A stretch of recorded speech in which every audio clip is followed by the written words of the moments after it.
Baik,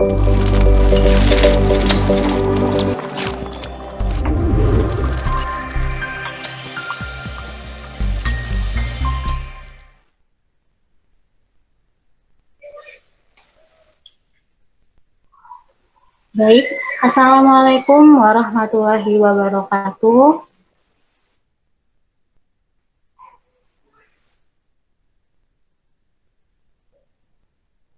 Alhamdulillahirrabbilalamin. Alhamdulillahirrabbilalamin. Wassalatu wassalamu alal mursalin.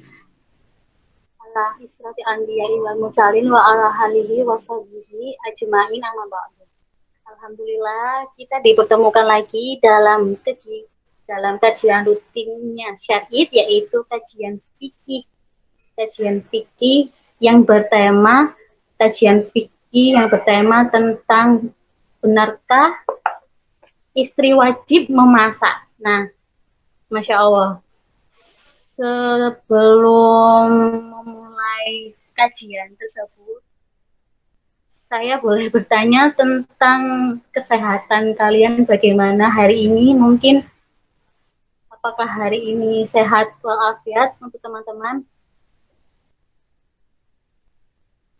Alhamdulillah sehat, Mbak Ais. Alhamdulillah. Yang lainnya mungkin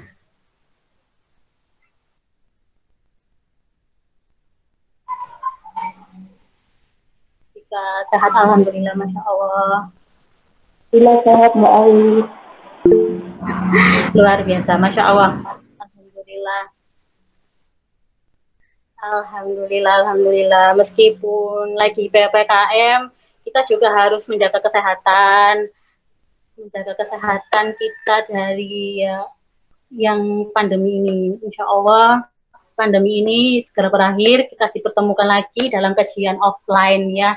Amin ya rabbal alamin. Nah, berhubung kali ini kajian syar'id itu kajian fikih, kan? Kajian fikih ini 1 bulan ini mengadakan empat kali. Yang pertama, yang kemarin kita bahas kajian fikih chapter 1, kajian fikih tentang nikah. Nah, insya Allah sekarang chapter 2 dan selanjutnya chapter 3 dan chapter 4. Masya Allah 1 bulan ini kita mengadakan kajian fikih tentang nikah. Nah, untuk yang di sini, apakah ada yang udah berumah tangga atau ada yang masih jomblo mungkin?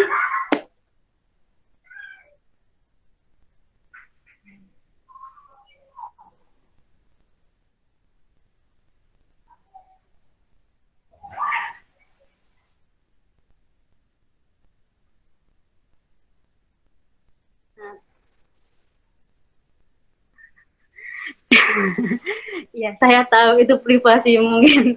Tapi alhamdulillah ya, meskipun kita masih jomblo,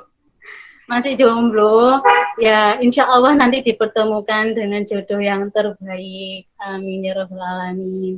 Dan mungkin ini dari mana aja? Jamaah lama atau ke jamaah baru yang baru bergabung?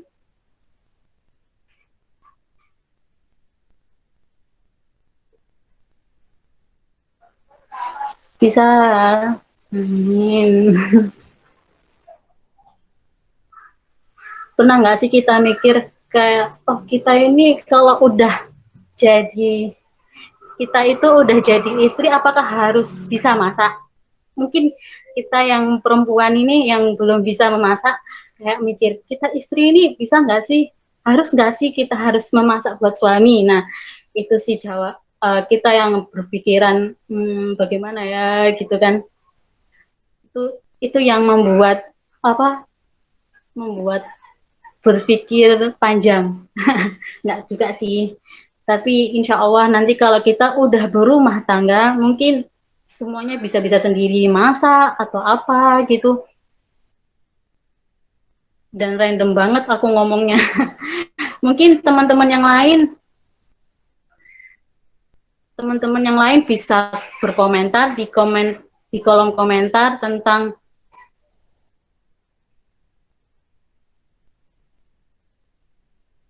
Masya Allah, jamaah Surabaya. Yang lain mungkin ada yang dari jamaah luar kota, luar dari mana itu, gitu. Mungkin yang lain bisa langsung tulis di kolom komentar.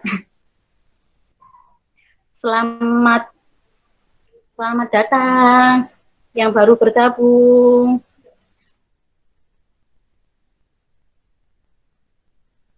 Oh iya, kali ini Syarif mau buka open recruitment. Nah, open recruitment itu membuka, oh Masya Allah ada yang dari Riau. Wah, nah Syarif lagi open recruitment, yaitu menjadi anggota, yang menjadi anggota. Nah, yang dicari kita itu divisi acara atau media. Akan ditutup pada tanggal 20 Agustus. Nah, bagi yang belum daftar atau teman-temannya ingin ikut menjadi relawan anggota Share It, bisa langsung DM Instagram Share It, atau enggak lihat di pamfletnya ada nomor kontak personnya tim Share It. Nah, bisa kalian langsung daftar, tapi yang lebih diutamakan daerah Surabaya dan Sidoarjo yang dicari. Berhubung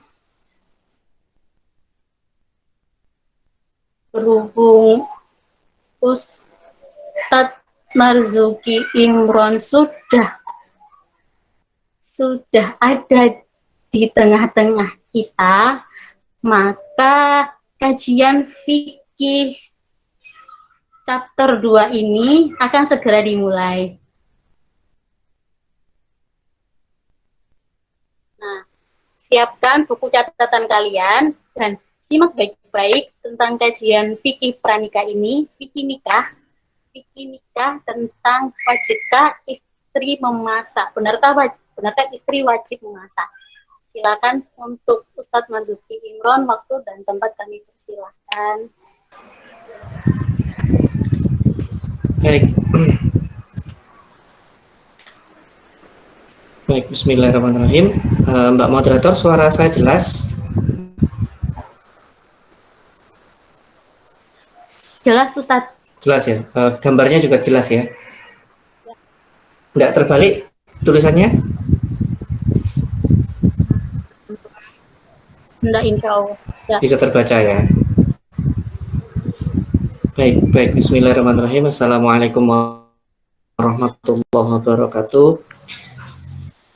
Alhamdulillahirrahmanirrahim. Assalatu wassalamu ala asrafil anbiya mursalin sayyidina Muhammad wa ala alihi wa sahbihi wa sallam ajma'in. A'udzubillahi minasyaitonir rajim. Bismillahirrahmanirrahim. Raditu billahi rabbil islami dinan wa bi Muhammadin nabiyyan wa rasulah. Rabbi zidni ilma warzuqni fahma. Rabbi shrah li sadri wa yassir li amri wahlul 'uqdatam min lisani yafqahu qawli bi rahmatika ya arhamar rahimin. Amin ya rabbal alamin.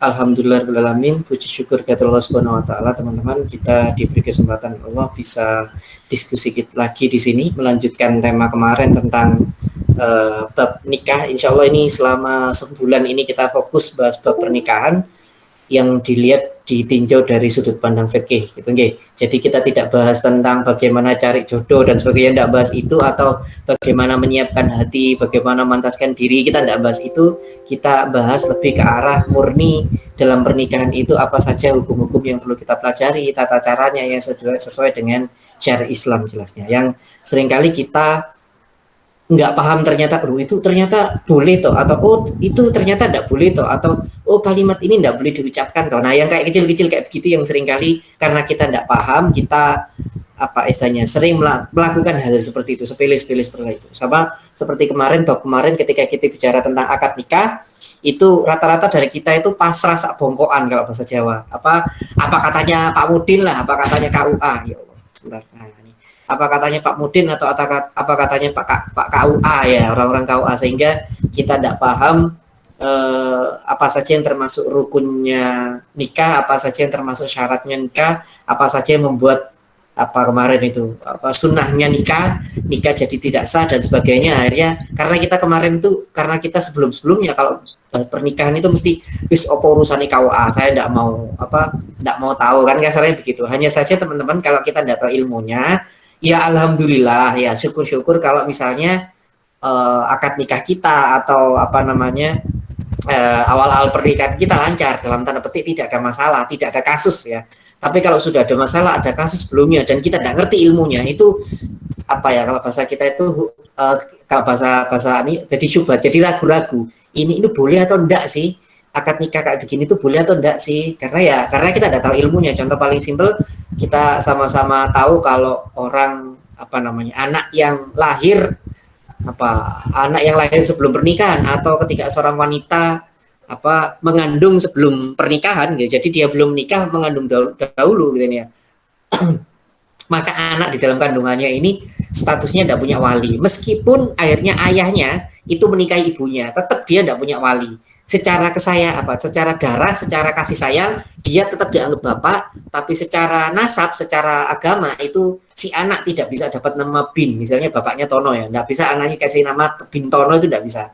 Dan dampaknya kemana-mana. Kalau sudah karena dapat bin, itu dampaknya kemana-mana. Maksudnya kemana-mana itu, satu, dia tidak dapat waris, si anak ini dapat waris. Dua, orang tuanya tidak bisa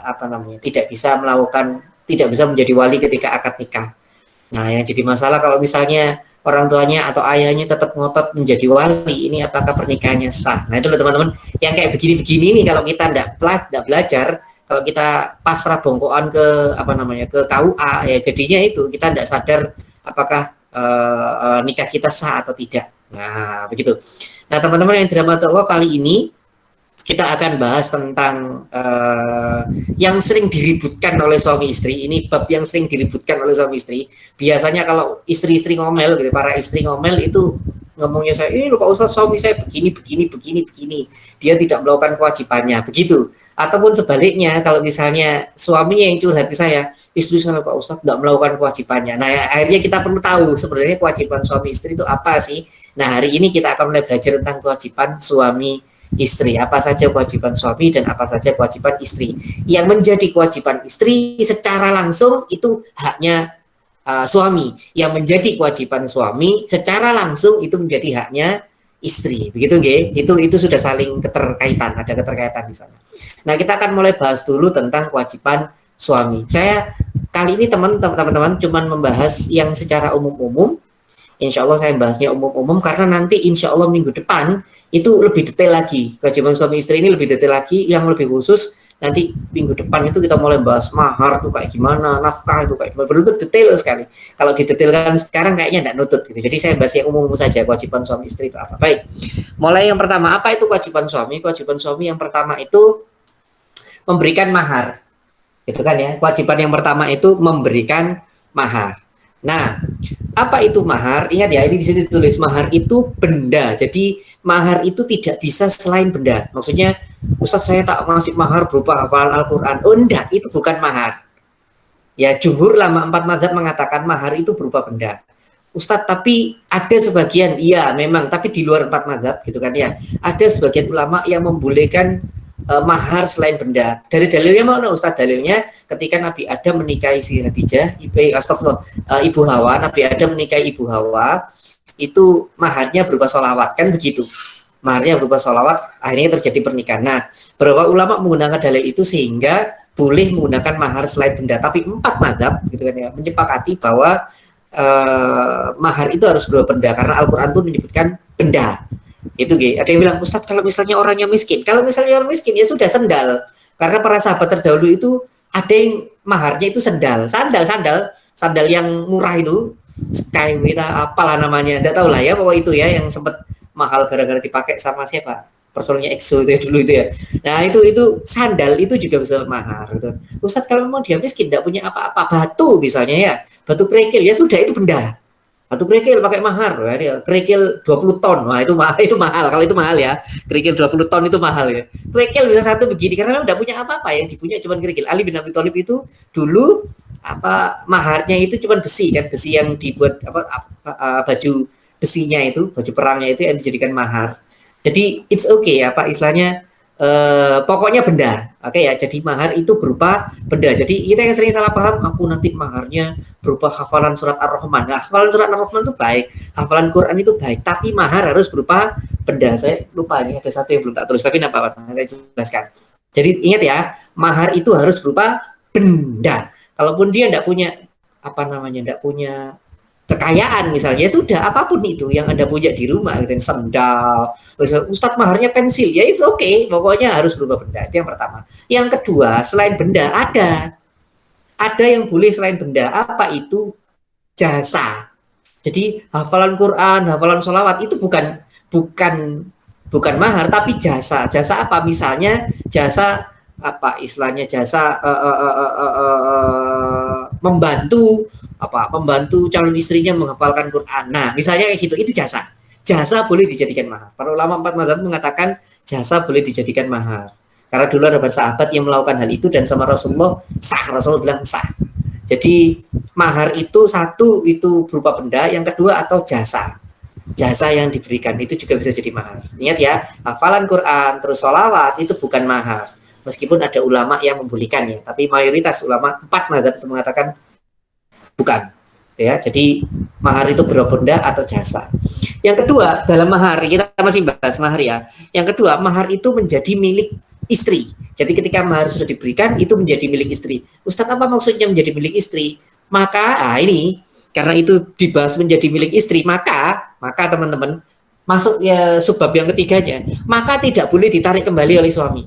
Jadi misalnya ada seorang suami ngasih mahar emas 20 kg misalnya gitu ya, kaya suami, emas 20 kg. Terus suatu saat si suami ini pailit gitu kan ya, terus yang itu tak ambil ya emasnya ya, biar tidak kayak mahar, tak juali buat kebutuhan hidup kita. Nah itu tidak boleh, hukumnya haram, tidak boleh, karena sesuatu yang sudah dijadikan mahar tidak boleh ditarik kembali. Jadi menjadi milik istri dan tidak boleh ditarik kembali. Nah beda kasusnya kalau begini, habis kasih emas ya, terus itu jadi milik istri, terus ketika si suami ini mungkin lagi pailit, lagi bangkrut atau di PHK misalnya gitu ya, terus tiba-tiba si istri bilang, ya kayaknya ekonominya sayang kan lagi tidak baik nih, yus gini habis itu dulu uangku, maharku itu, mahar yang kamu berikan tak kasihkan ke kamu, tak sedekahkan kamu, silakan kalau mau dipakai untuk biaya hidup. Nah itu boleh. Akadnya berubah dari istri menyedekahkan ke suami. Nah itu boleh. Yang tidak boleh adalah ketika suami itu maharnya istri langsung diambil terus langsung dipakai untuk dipakai untuk keperluan sehari-hari misalnya, itu tidak boleh. Jadi kalau suami langsung ngambil mahar yang sudah diberikan itu tidak boleh, tapi kalau si istri yang mensedekahkan bantu misalnya, aduh saat suamiku kasihan habis kena PHK, basically yang jualan yang, nah itu baru boleh. Gitu ya teman-teman ya. Jadi kembali lagi, mahar itu tidak boleh ditarik kembali oleh suami, tapi kalau memang istrinya ingin membantu ekonomi keluarganya misalnya, boleh mahar itu disedekahkan ke suami. Nah itu ya, jadi kewajiban suami itu adalah mahar. Balik lagi ke bab yang kemarin, ingat ya, bab kemarin kita bicara tentang akad nikah. Mahar itu tidak termasuk dalam rukun nikah, tidak termasuk dalam syarat nikah, sehingga kalau dalam akad nikah tidak pakai mahar, nikahnya sah. Saya ulangi, jadi sehingga kalau akad nikah tidak pakai mahar misalnya ya, tidak pakai mahar, nikahnya sah. Tapi ada tapinya. Tapi si laki-laki berdosa. Kenapa? Karena dia tidak menunaikan kewajibannya. Ya, jadi kewajiban dia kan memberikan mahar. Nanti ada lanjutannya itu, kalau laki-laki tidak memberikan mahar, maka wanita boleh nolak taslim an-nafs sama istimta, nanti dibahas ya. Wanita boleh menolak, karena kalau laki-laki itu tidak ngasih mahar, wanita boleh nolak. Nah, jadi kalaupun misalnya misalnya dalam pernikahan itu tidak ada mahar misalnya, maka pernikahan tetap sah akad nikahnya sah, tapi si laki-laki berdosa. Kenapa? Karena tidak memberikan mahar.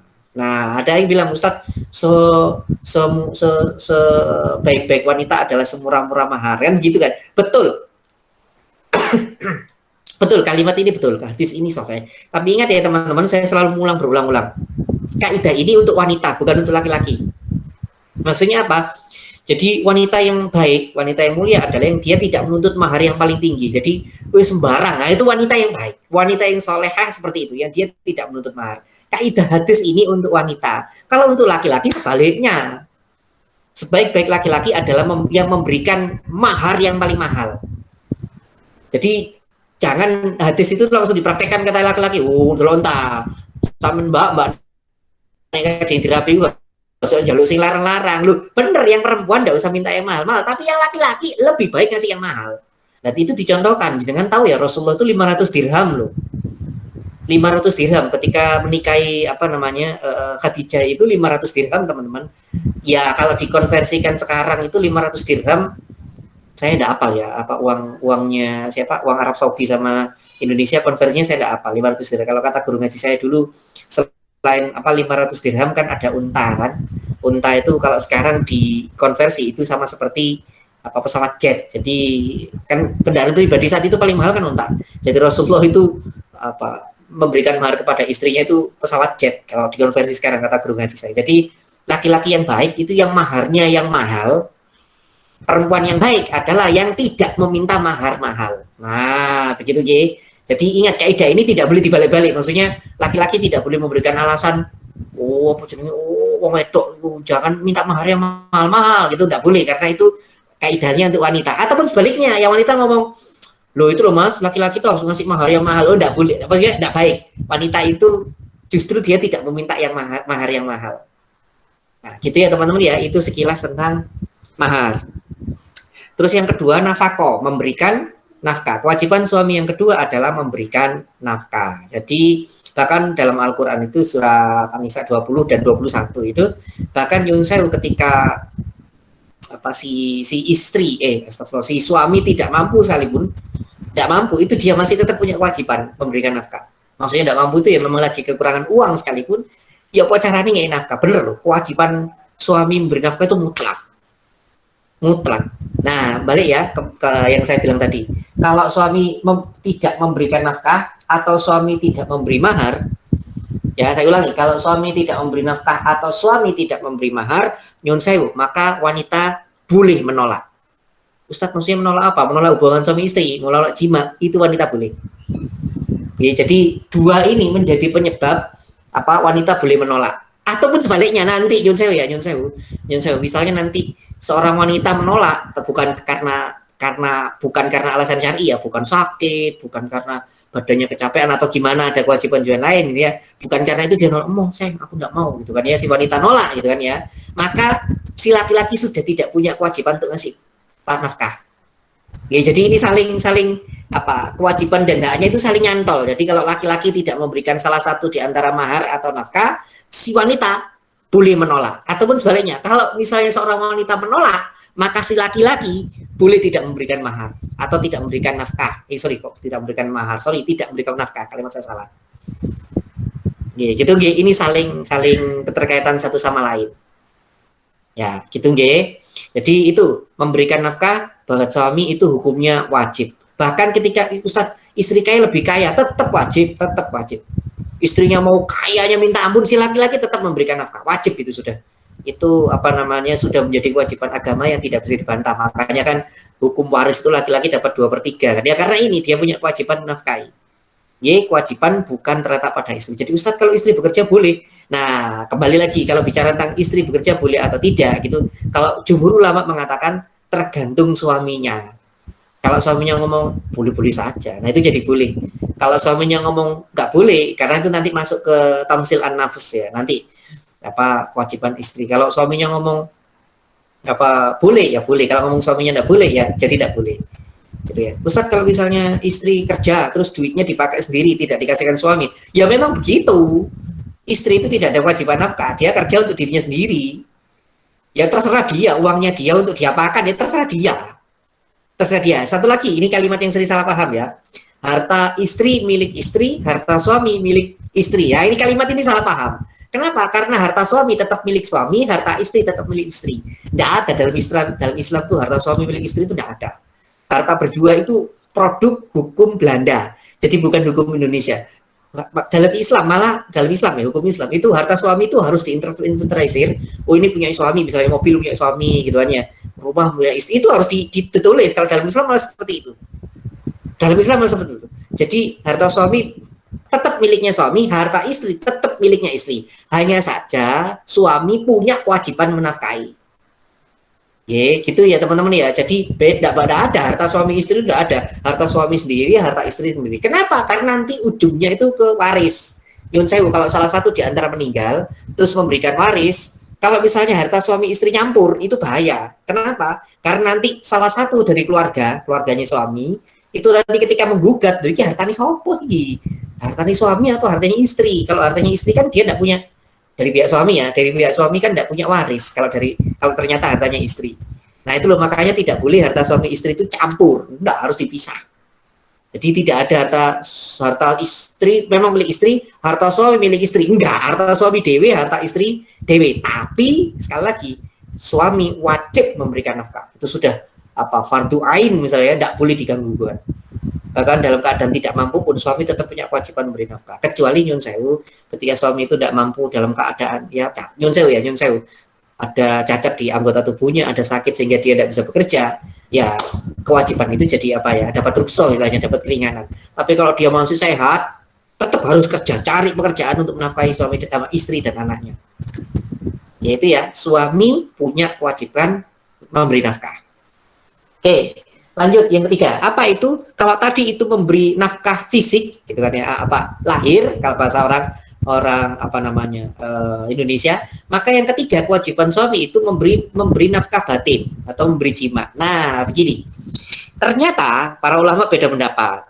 Menurut jumhur ulama Hanafi, Maliki, Hambali, suami itu wajib memberikan memberikan jima, memberikan nafkah batin, wajib menurut tiga mazhab jumhur ulama. Kalau menurut mazhab Syafi'i dia cuma sunnah. Karena Imam Syafi'i melihat hadis itu cuma anjuran, bukan kewajiban. Jadi seringkali kan kita dengar kalimat istri wajib melayani suami, begitu kan, maksudnya melayani dalam hubungan seksual gitu kan. Ternyata tiga madhab Hanafi, Maliki, Hambali itu mengatakan suami juga wajib melayani istri. Jadi nyun sewu, kewajiban seksual itu bukan hanya di wanita, laki-laki juga. Suami wajib melayani nyun sewu dalam artian melayani seksual wajib melayani istrinya. Itu menurut tiga mazhab, Hanafi, Maliki, Hambali. Kalau menurut Imam Syafi'i enggak, itu cuma sunnah. Jadi gitu supaya enggak titik-titik perempuan yang dibebankan. Enggak, yang laki-laki juga punya beban itu. Menurut Hanafi, Maliki, Hambali. Nyun sewu. Jadi ketika laki-laki menolak, misalnya kalau dia menurut mazhab Hanafi Hanafi, Maliki, Hambali, ketika laki-laki menolak, dia kena dosa. Jadi ketika istri nyun sewu ketika istrinya minta terus mau sayang, dia tidak ada alasan yang syar'i, dia tidak sakit dan sebagainya, si laki-laki kena dosa. Karena menurut Hanafi, Maliki, Hambali itu jadi wajib. Tapi kalau Syafi'i cuman sunnah. Begitu nggih. Nah, terus apalagi yang menjadi kewajiban suami? Nah, ini yang kita di Indonesia ini terjadi, tapi kadang-kala kita tidak paham kalau itu wajib, gitu ya. Di Indonesia terjadi, tapi kita tidak paham kalau itu wajib. Apa itu? Bermalam dengan istri. Ini loh, Hambali dan Hanafi mengatakan wajib. Jadi suami itu harus bermalam dengan istrinya, maksudnya tinggal bersama istrinya, maksudnya itu. Hanafi dan Hambali itu mengatakan harus tinggal dengan istrinya, wajib. Oke, makanya nyun sewu yang Ustadz lah kalau dia kuliah, gitu kan ya. Lah kalau dia bepergian keluar negeri, maka dia harus harus menyempatkan waktu untuk entah sebulan sekali, berapa minggu sekali, itu harus di rumah, maksudnya nemuni istrinya. Karena ada kewajiban untuk bermalam bersama istri. Ada kewajiban bermalam bersama istrinya. Jadi tidak bisa ditinggal selamanya. Jadi setelah menikah terus ditinggal, kan itu belas. Nah, itu tidak boleh. Itu haram hukumnya menurut Hambali dan Hanafi. Kalau menurut Maliki dan Syafi'i, bermalam bersama istri itu hukumnya cuma sunnah. Nah, kalau orang Indonesia mungkin mengikuti Syafi'i, makanya dia cuma menganggap itu semua. Jadi bermalam bersama istri itu hukumnya wajib. Jadi gak ditinggali. Kalau ditinggal masih balik sih, oke lah ya, kewajibannya masih ada. Ditinggal gak balik-balik kayak Bang Toyib ya. 3 kali lebaran, 3 kali puasa gak balik-balik gitu kan ya. Nah, ini menjadi haram.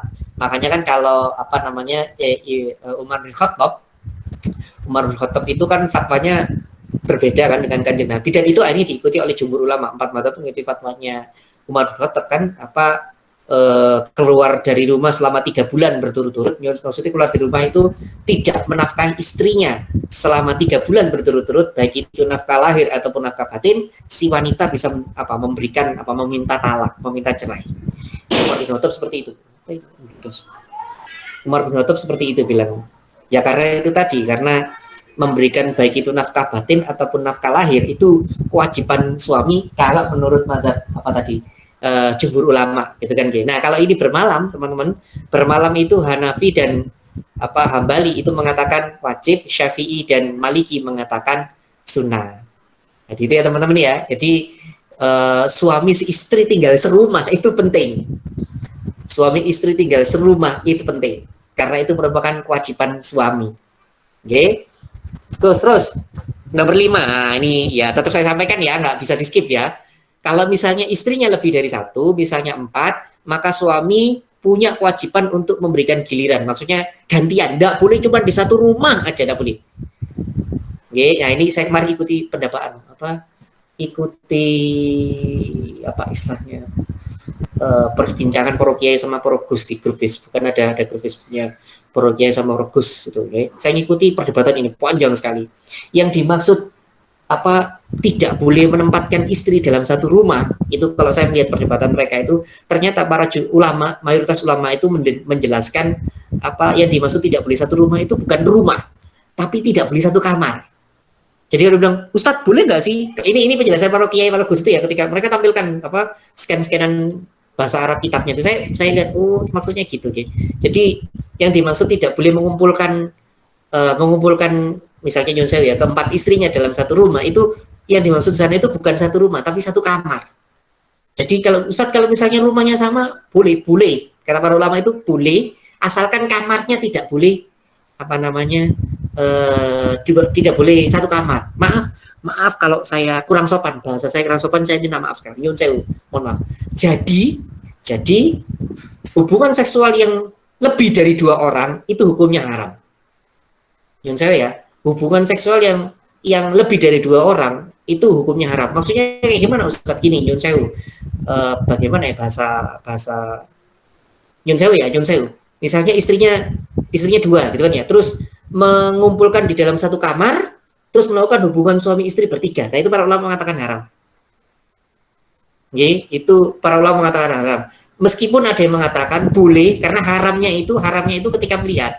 Nyun Sewu ya, Nyun Sewu, mohon maaf kalau kalimat saya kurang sopan. Misalnya istrinya 2, terus ketika misalnya si A sama si B, suami ini hubungan sama istrinya si A, terus si B melihat, itu jadi haram.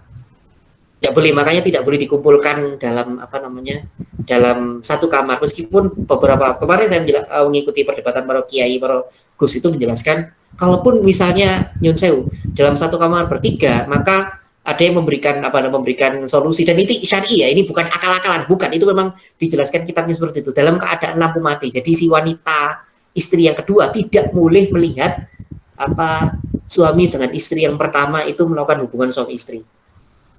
Nah, Nyun Sewu ini agak sensitif Nyun Sewu, tapi ini saya menjelaskan kaidah fikihnya saja. Jadi kalau orang-orang nyebutnya trisam itu hukumnya haram. Yang menjadi haram itu bukan hubungan suami istrinya, bukan, tapi ketika si istri kedua atau istri pertama melihat suaminya dengan istri yang lain, melihat itu hubungan seksual, itu jadi haram. Oke, mohon maaf ini mungkin jenengan tidak mengalami ini gitu kan ya, jenengan tidak mengalami ini. Ini buat teman-teman yang ya mungkin istrinya lebih dari 1 ya, saya bahas ini agak keringetan ya, istri saya di belakang soalnya, jadi rame ini nanti ya, atau biar tak tutup dulu pintunya, atau istri saya tutup keluar ya biar aman. Tuh itu istri saya sudah batuk ini ya, harus segera diselesaikan materi ini ya, di skip ya, sudah selesai di sini, pokoknya memberikan giliran itu wajib buat suami ya. Wes, mari lewat daripada soro aku. Oke, yang selanjutnya kewajiban suami. Nah, ini penting, kewajiban suami. Apa itu, Ustadz? Kewajiban suami adalah berkhidmat kepada istri dalam pelayanan rumah tangga. Maksudnya apa, Ustadz? Begini, ini yang ngomong saya gitu. Kita bahasa Arabnya itu tulisannya begitu semua. Sebentar, tak tunjukkan ya. Sebentar.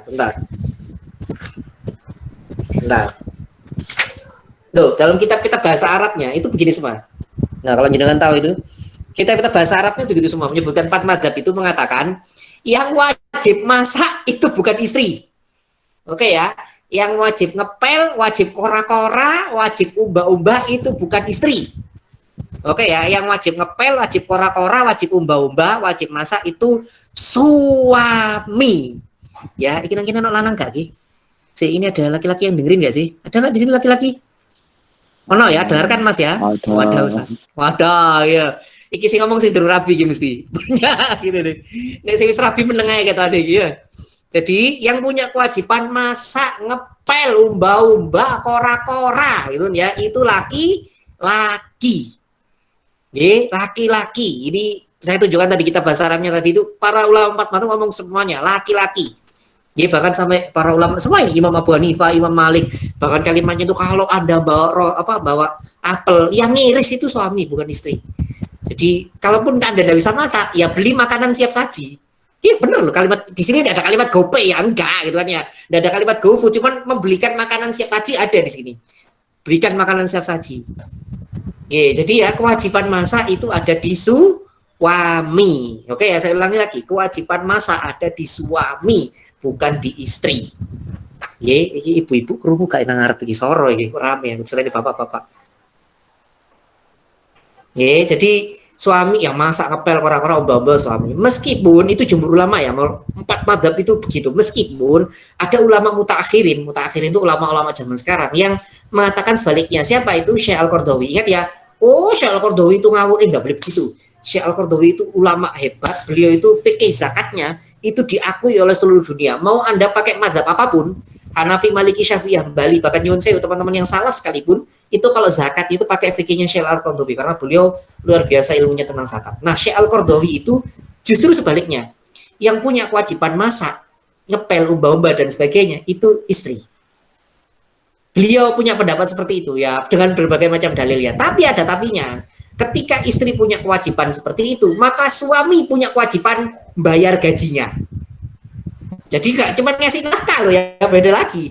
Ngasih gaji, kon matek kon. Ya istilah ya padha ae nyari sales gak usah tak sapu dhewe ae gitu ya. Daripada bayar gaji. Ya kata Syekh Al-Qardawi seperti itu. Syekh Al-Qardawi bilang seperti itu. Jadi kewajiban menurut Syekh Al-Qardawi, kewajiban masak, kewajiban ngepel dan sebagainya itu jadi kewajiban istri, tapi suami wajib bayar gaji. Gitu ya, itu Syekh Al-Qardawi. Tapi kalau 4 mazhab yang lain enggak, kewajiban masak, kewajiban ngepel dan sebagainya itu jadi kewajiban suami, bukan kewajiban istri. Nah, gitu ya. Jadi kalau jenengan tanya, ya kok misalnya suaminya pulang, mah kok terus masak? Ya sebenarnya Anda bisa jawab secara fikih, Anda bisa jawab gitu. Oh, itu kewajibanku kok. Bisa, memang iya ya. Tapi yo kurang ajar ya, masuk kayak ngono ya. Ingat ya, itu enggak berdosa. Ya enggak dosa sih kayak gitu, enggak dosa, cuma kurang ajar. Nah, begini. Ustadz, tapi kok bisa sekarang wanita jadi masak itu gara-garanya ngapa Ustadz? Katanya enggak wajib. Iya, tidak wajib. Tapi kok sekarang wanita jadi masak, ngepel, kora-kora, umba-umba, itu gimana Ustadz? Jadi ceritanya begini. Meskipun tidak wajib, dulu di zaman Rasulullah itu para sahabat, karena laki-laki itu terlalu sibuk bekerja, maka sahabat-sahabat wanita itu masak di rumah. Sanorek bojo kerja sapa sing masak. Begitu. Mereka memasak. Nah, dari inilah Imam Malik dalam kaidah Amalu Ahlul Madinah, kalau dalam usul fikih namanya Amalu Ahlul Madinah, atau Sa'du Adariyah juga masuk, atau Urf masuk, atau kaul sahabat, jadi perilaku sahabat atau perilaku para penduduk Madinah, kan mereka sahabat Nabi, itu dijadikan dalil sehingga para ulama mazhab Maliki yang pertama kali mengawali mengatakan wanita ngepel, kora-kora, umba-umba dan pekerjaan rumah tangga lainnya berhukum sunnah. Jadi memang tidak wajib, tapi kalau perempuan melakukan itu pahalanya besar, berhukum sunnah. Gitu. Jadi nyun sewu, ketika seorang wanita tidak masak, itu tidak menjadi laki-laki akhirnya tertolak. Oh, karena kamu tidak masak, kamu tidak kasih nafkah, itu tidak boleh. Karena itu bukan kewajiban wanita. Ya, itu bukan kewajiban istri. Yang membuat nafkah tertolak itu kalau urusan jima, kalau urusan istimta atau jima sama. Jadi istri menolak untuk hubungan suami istri, nah itu laki-laki berhak nggak ngasih nafkah. Tapi kalau nolak hak masak, nolak umba-umba, nolak kora-kora, nah itu suami nggak punya hak untuk menarik nafkah. Karena itu bukan kewajiban. Cuman masuk ke bab sunnah menurut mazhab Maliki dan akhirnya diiyakan oleh mazhab yang lain. Bisa difahami ya teman-teman ya. Jadi yang wajib masak bukan perempuan tapi laki-laki ya. Mungkin kata teman-teman, wah ini pengajiannya kok perlu sama ibu-ibu. Bukan teman-teman, ini saya cuma menyampaikan apa yang apa yang ada di kitab ya. Saya tidak pakai kalimat saya sendiri. Itu ya teman-teman ya. Hai. Sudah, jadi itu kewajiban suami. Nah, katanya si suami, ayo Ustaz gantian apa kewajiban istri ya itu ya. Kewajiban istri di apa no? Apa kewajiban istri? Mosok sing laki-laki tok diplukudu. Nah, ini sekarang kewajiban istri. Ingat ya, kita bukan saling balas dendam di sini, Bu. Ustaz dikira pro wanita enggak ya, kita ngomong kaidah fikih doang. Permisi. Apa kewajiban Kewajiban istri. Kewajiban istri yang pertama itu apa? Taslim an-nafs. Taslim an-nafs itu menyerahkan diri. Apa ya bahasa gampangnya gini, sakarepe bojone. Nyun saya maksud sakarepe bojone iki, sakarepe sing lanang terserah yang laki-laki mau diapain itu wanita harus turut. Maksudnya diapain itu bukan disiksa loh ya. Bukan disiksa, bukan dicelakakan. Enggak, cuman bojonya mau mau istrinya mau diapain aja itu terserah harus taat. Suaminya istrinya harus taat. Itu namanya taslim an-nafs. Ya nanti masuk ke dalam bab jiwa misalnya contoh yang jangan puasa gitu kan. Pokoknya ojo poso wis, ojo poso sunah gitu kan ya. Apa wis ojo poso sunah misalnya. Nah itu kudu nurut. Itu taslim an-nafs, penyerahan sepenuhnya, totalitas penyerahan sepenuhnya dari istri ke suami. Ya itu ya teman-teman G.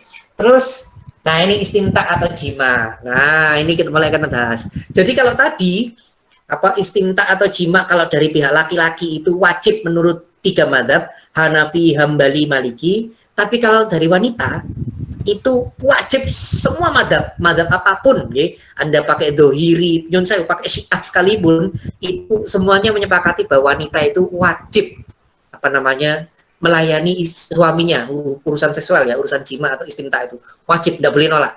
Kecuali nyun sewu, kecuali memang alasan syar'i ya, sakit atau ya alasan-alasan syar'i, misalnya memang istrinya memang misalnya lagi WFH, nyun sewu misalnya ya, lagi WFH misalnya tidak bisa diganggu yo, iku bojone sing nemen rek wong bojone lagi WFH kok direcoki ya kan ya, nemen nih bojone. Jadi istilahnya kemarin Gus Bah itu sama nyun sewu ya, Gus Bah kan, tapi Gus Bah ngomongnya agak sopan ya.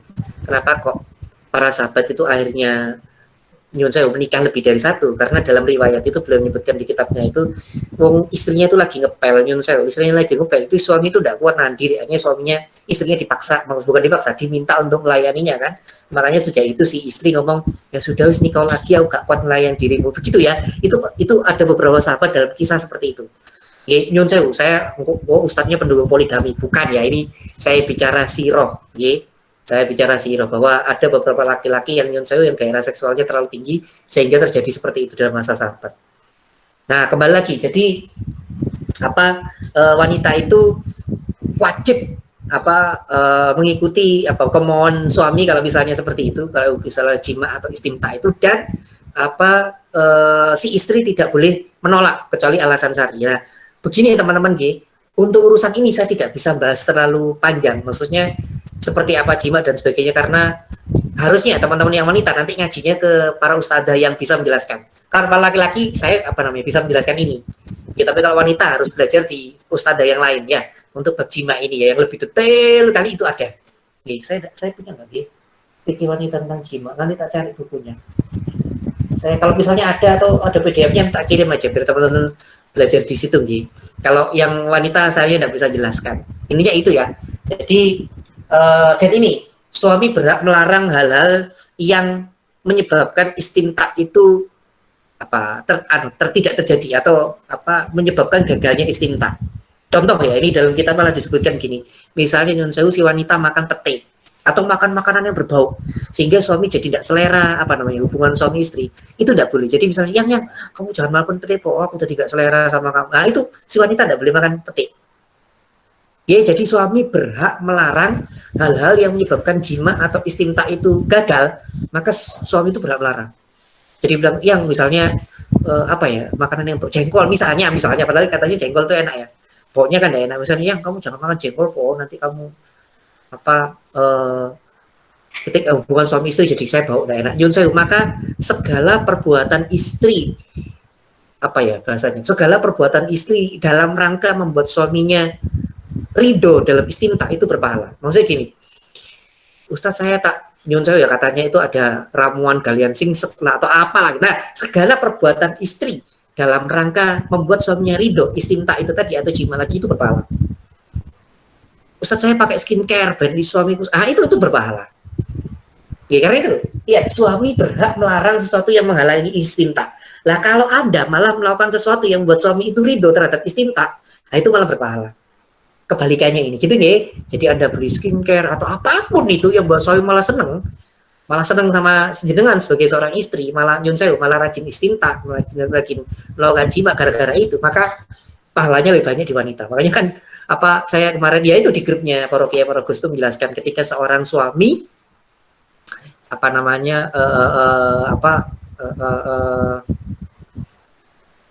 ketika seorang istri melakukan katanya teman-teman malam Jumat yang gitu loh. Nah, si suaminya dapat pahala 1, istrinya dapat pahala 2.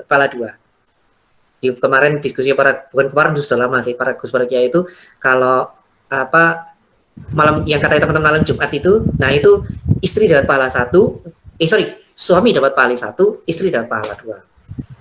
Apa itu si suami itu dapat pahala, yaitu tadi memberikan nafkah batin. Kalau si istri pahalanya 2. Yang pertama yaitu tadi melayani nafkah batin, yang kedua membuat suaminya mandi besar, itu berpahala. Kenapa? Karena dalam sholat Jumat itu ada kesunahan laki-laki untuk mandi besar. Nah, ketika seorang wanita membuat laki-laki suaminya itu mandi besar, itu dia ada pahala. Mereka kan ada yang bilang malam Jumat, lama sih malam Jumat moco Yasin gitu kan ya, moco Al-Kahfi gitu kan ya.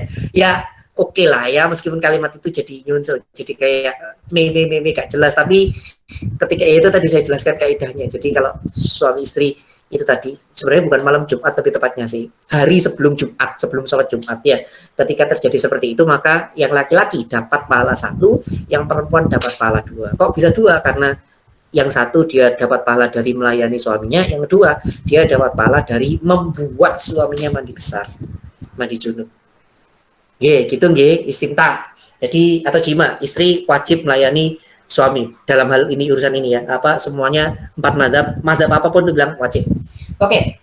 Yang ketiga apa itu? Yang ketiga itu menerima takdib atau pembelajaran dari suami pada saat nusyus. Ustadz, nusyus itu apa sih Ustadz? Nusyus itu istri durhaka. Nusyus itu istri durhaka. Nah, kita mulai bahas dulu. Saya dimaksud durhaka apa? Supaya nanti nggak suami menggeneralisir pokoknya semua perbuatan istri yang tidak aku suka itu durhaka. Enggak ya. Yang dimaksud durhaka itu apa sih? Durhaka ini yang menjelaskan macam-macam nusyus. Yang dimaksud durhaka itu apa sih? Nomor 1, istri keluar dari rumah. Ini disebutkan dalam kitab Fathul Qorib itu, atau biasa nama santri punya takrib. Istri keluar dari rumah tanpa izin suami. Nah, itu nusyus, masuk nusyus sudah. Jadi ketika seorang istri keluar dari rumah tanpa izin suami, itu masuk nusyus. Nah Ustadz, terus gimana yang misalnya istrinya kerja tiap hari? Yang dimaksud keluar dari rumah itu ya yang khusus ya, keluar khusus. Kalau yang keluar umum misalnya suaminya sudah tahu ya cuma kerja kok, itu sudah dapat izin, ya budal-budal lo, tidak perlu izin sama suami. Maksudnya khusus tuh ketika istri mau keluar ke tempat lain yang bukan kerja, yang istilahnya itu bukan yang tiap hari terjadi, yang istri, yang suami yang suami itu kudu tanya, nang dia wakmu, nah itu loh. Oke, kalau Ustadz misal gini, suaminya memang Ustadz ridho banget, maksudnya suaminya keluar mau belanja terus budal-budal lo gak apa-apa, gak usah ngomong aku. Nah, kalau memang seperti itu ya enggak apa-apa, suaminya ridho kok. Kembali, semuanya itu di kalimat suami, maksudnya di ridhonya suami. Ya Ustadz, saya mau belanja Ustadz, dan enggak sempat pamit sama suami. Tapi dari dulu Ustadz, saya kalau mau belanja sama suami saya bilang wis budal-budal lo, gak apa-apa wis jenenge blonjo. Nah, itu kalau memang seperti itu berarti boleh. Itu bukan nusyus karena sudah ada kalimat atau akad dari suami. Ya, jadi yang dimaksud nusyus itu benar-benar keluar tanpa izin untuk yang khusus-khusus ya. Tapi yang saya tadi yang umum memang suami mau istri mau ke pasar, istri mau bekerja misalkan, itu umum, suami sudah ngerti kalau mau ke pasar mau bekerja ya sudah, tidak perlu izin, suami sudah mengizinkan. Gitu ya, itu macam nusyusnya yang pertama. Nusyus yang kedua adalah kuali kita. Nah, nusyus yang kedua adalah membukakan bener ya, sorry lapor hapus, sorry ya ini tidak ya, ada tulisan tidak di sini, tidak membukakan pintu rumah. Maksud gini, suaminya datang tok assalamualaikum, dikunci terus gak buka, betul gitu, kau usah mulai. Nah itu nusyus. Jadi tidak membukakan pintu untuk suami, itu nusyus. Misalnya suami tidak bawa kunci rumah kan ya, saking jengkelnya habis berantem, suami istri habis berantem terus kata si istri keluar kau usah pulang, itu nusyus, tak boleh. Jadi tidak membuka pintu buat suami itu termasuk nusus. Ustadz, terus kalau yang istri ngusir suaminya itu kayak gimana Ustadz? Meskipun mungkin ya harta rumah itu punyanya istri, tapi tidak berhak untuk ngusir. Kecuali ada hal-hal tertentu, contoh nyun sewu ya, ketika suami apa itu istilahnya merusak hubungan pernikahan. Contoh nyun sewu, maaf, misalnya suaminya selingkuh, kan itu merusak hubungan pernikahan. Misalnya ketahuan suaminya selingkuh, terus si wanita ngomong, wis petuo, nah itu beda cerita. Tapi kalau cuma berantem, telat pulang gitu kan ya, gak usah masuk, wes gak usah masuk, wes gak usah mulai, gitu kan ya, nah coba gitu kan ya. Nah kalau suami yang baik nangis, jangan sayang, itu suami yang baik, suami yang udah baik, wes gak usah mulai, gitu. Tambah seneng aku gitu kan ya, wes shit, wes tambah bebas, gitu ya, itu udah baik. Jadi apa, tidak membukakan pintu buat suami itu termasuk nusyus. Termasuk durhaka, nusus itu durhaka. Oke, lalu yang terakhir apa itu yang dimaksud nusus untuk apa dari pihak istri, yaitu ketika seorang istri menerima laki-laki lain masuk rumah. Jadi laki-laki lain masuk rumah tanpa seizin suami ya maksudnya, maka itu termasuk nusus. Kalau suami mengizinkan ya tidak apa-apa. Oke, jadi menerima laki-laki lain masuk rumah tanpa izin suami. Oke, bisa dipahami ya teman-teman, Oke, itu yang termasuk nusus. Nah, kembali lagi, menerima pelajaran atau tabdi saat nusus itu apa sih? Tabdinya apa? Pelajarannya apa? Nah, itu tahapan pelajaran. Jadi, yang pertama ketika seorang istri nusus, apa yang dilakukan suami? Yang pertama itu tahapan pertama dikasih nasihat dulu. Nasihat. Kalau dinasehati nggak berkeming, maka pisah ranjang.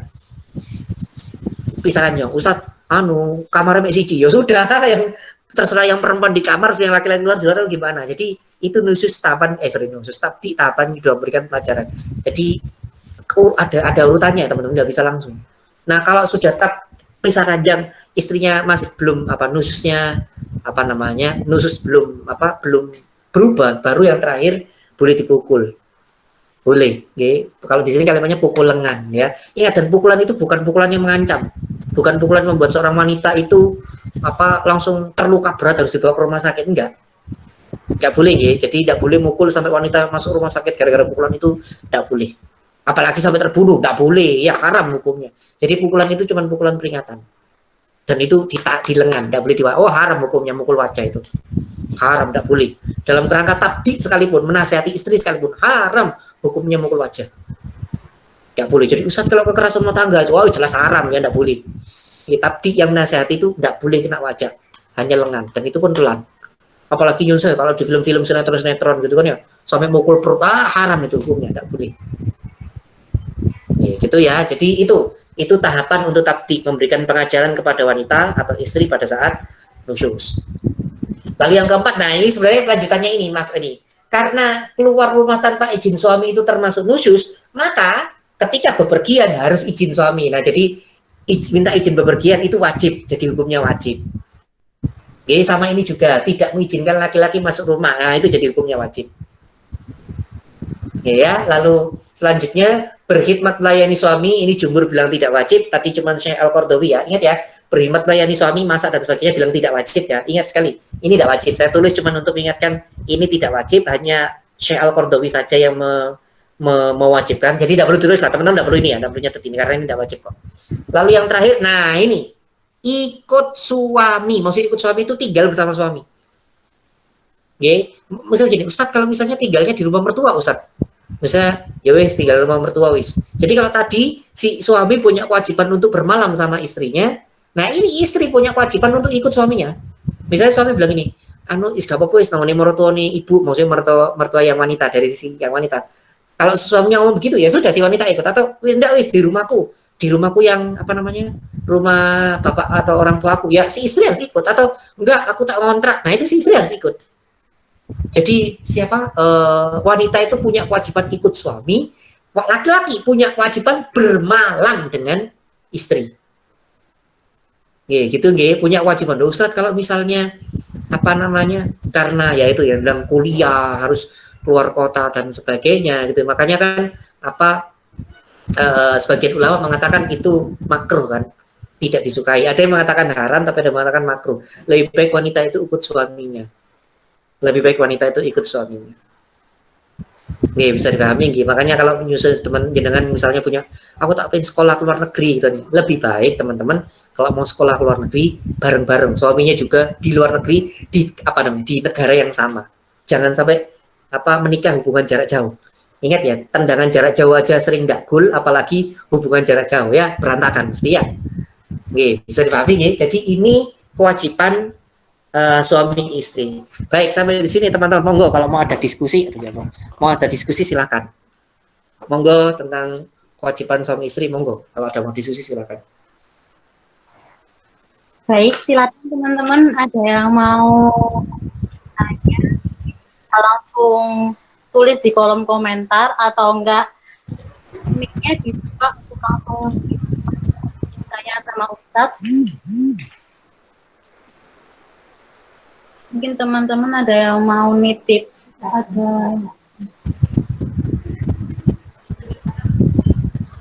Ustadz, saya bertanya boleh ya? Baik, silakan. Ini, kalau kan ini kan masih kewajiban istri ya, tentang ikut suami yang dibahas tadi. Kan suami harus, istri harus ikut suami kemana aja. Nah, misal kalau istri mau bilang, kamu ikut aku aja ke rumah orang tuaku, bagaimana itu Ustadz? Nah, baik, gini. Secara lafat akad itu tidak boleh.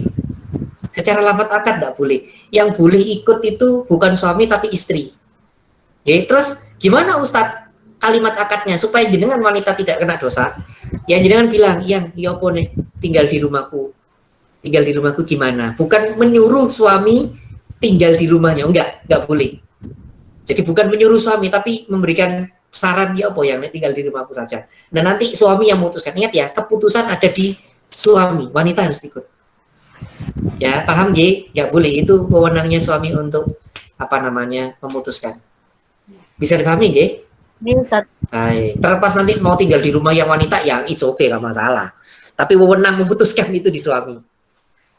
Baik, monggo silakan teman-teman. Adakah yang tersakiti dari bahasan saya tadi? Baik laki-laki atau perempuan itu? Monggo silakan. Nah, insya Allah. Silakan. Ada yang mau bertanya? Wah, ini tidak ada bertanya. Teman-teman apa kaget atau shock? Mungkin teman-teman ada yang mau bertanya, silakan. Seandainya memang di luar bab ini ya monggo silakan. Seandainya memang bertanya di luar bab ini silakan. Monggo silakan. Insya Allah. Oh iya. Silakan Mas. Mas apa ini namanya? Ziki. Oh silakan Mas Ziki. Ya mungkin kan kayak tadi kan nggak ikut dari awal, mungkin dari yang dikasih tahu kalau masalah kewajiban masalah masak, nyuci dan nyapu itu. Terus untuk misalnya nafkah nih Ustadz, kan ya untuk kita kan kondisi seperti ini kan kan ya beberapa mungkin yang dari laki kan yang belum ya, termasuk saya kan untuk nafkah tetap kan juga agak sulit nih Ustadz. Nah itu sekiranya nih gimana Ustadz kalau misalnya kan katakanlah calonnya kita tuh sudah punya istilahnya nafkah tetap, tapi sedangkan dari laki-laki kan belum. Sementara kan untuk masalah memberi nafkah kan dari laki-laki kayak gitu, itu gimana Ustaz nantinya? Sebentar, ini sudah menjadi suami istri atau belum? Sebentar, ini sudah jadi suami istri atau belum? Bisa sebelum dan mungkin pas nanti sesudahnya gimana? Ya begini ya, kali Mas Ziki kemarin nggak ikut ya Mas, yang bab akad nikah ya? Aduh, sedang. Yang hari Minggu kemarin. Iya, sedang tidak bisa.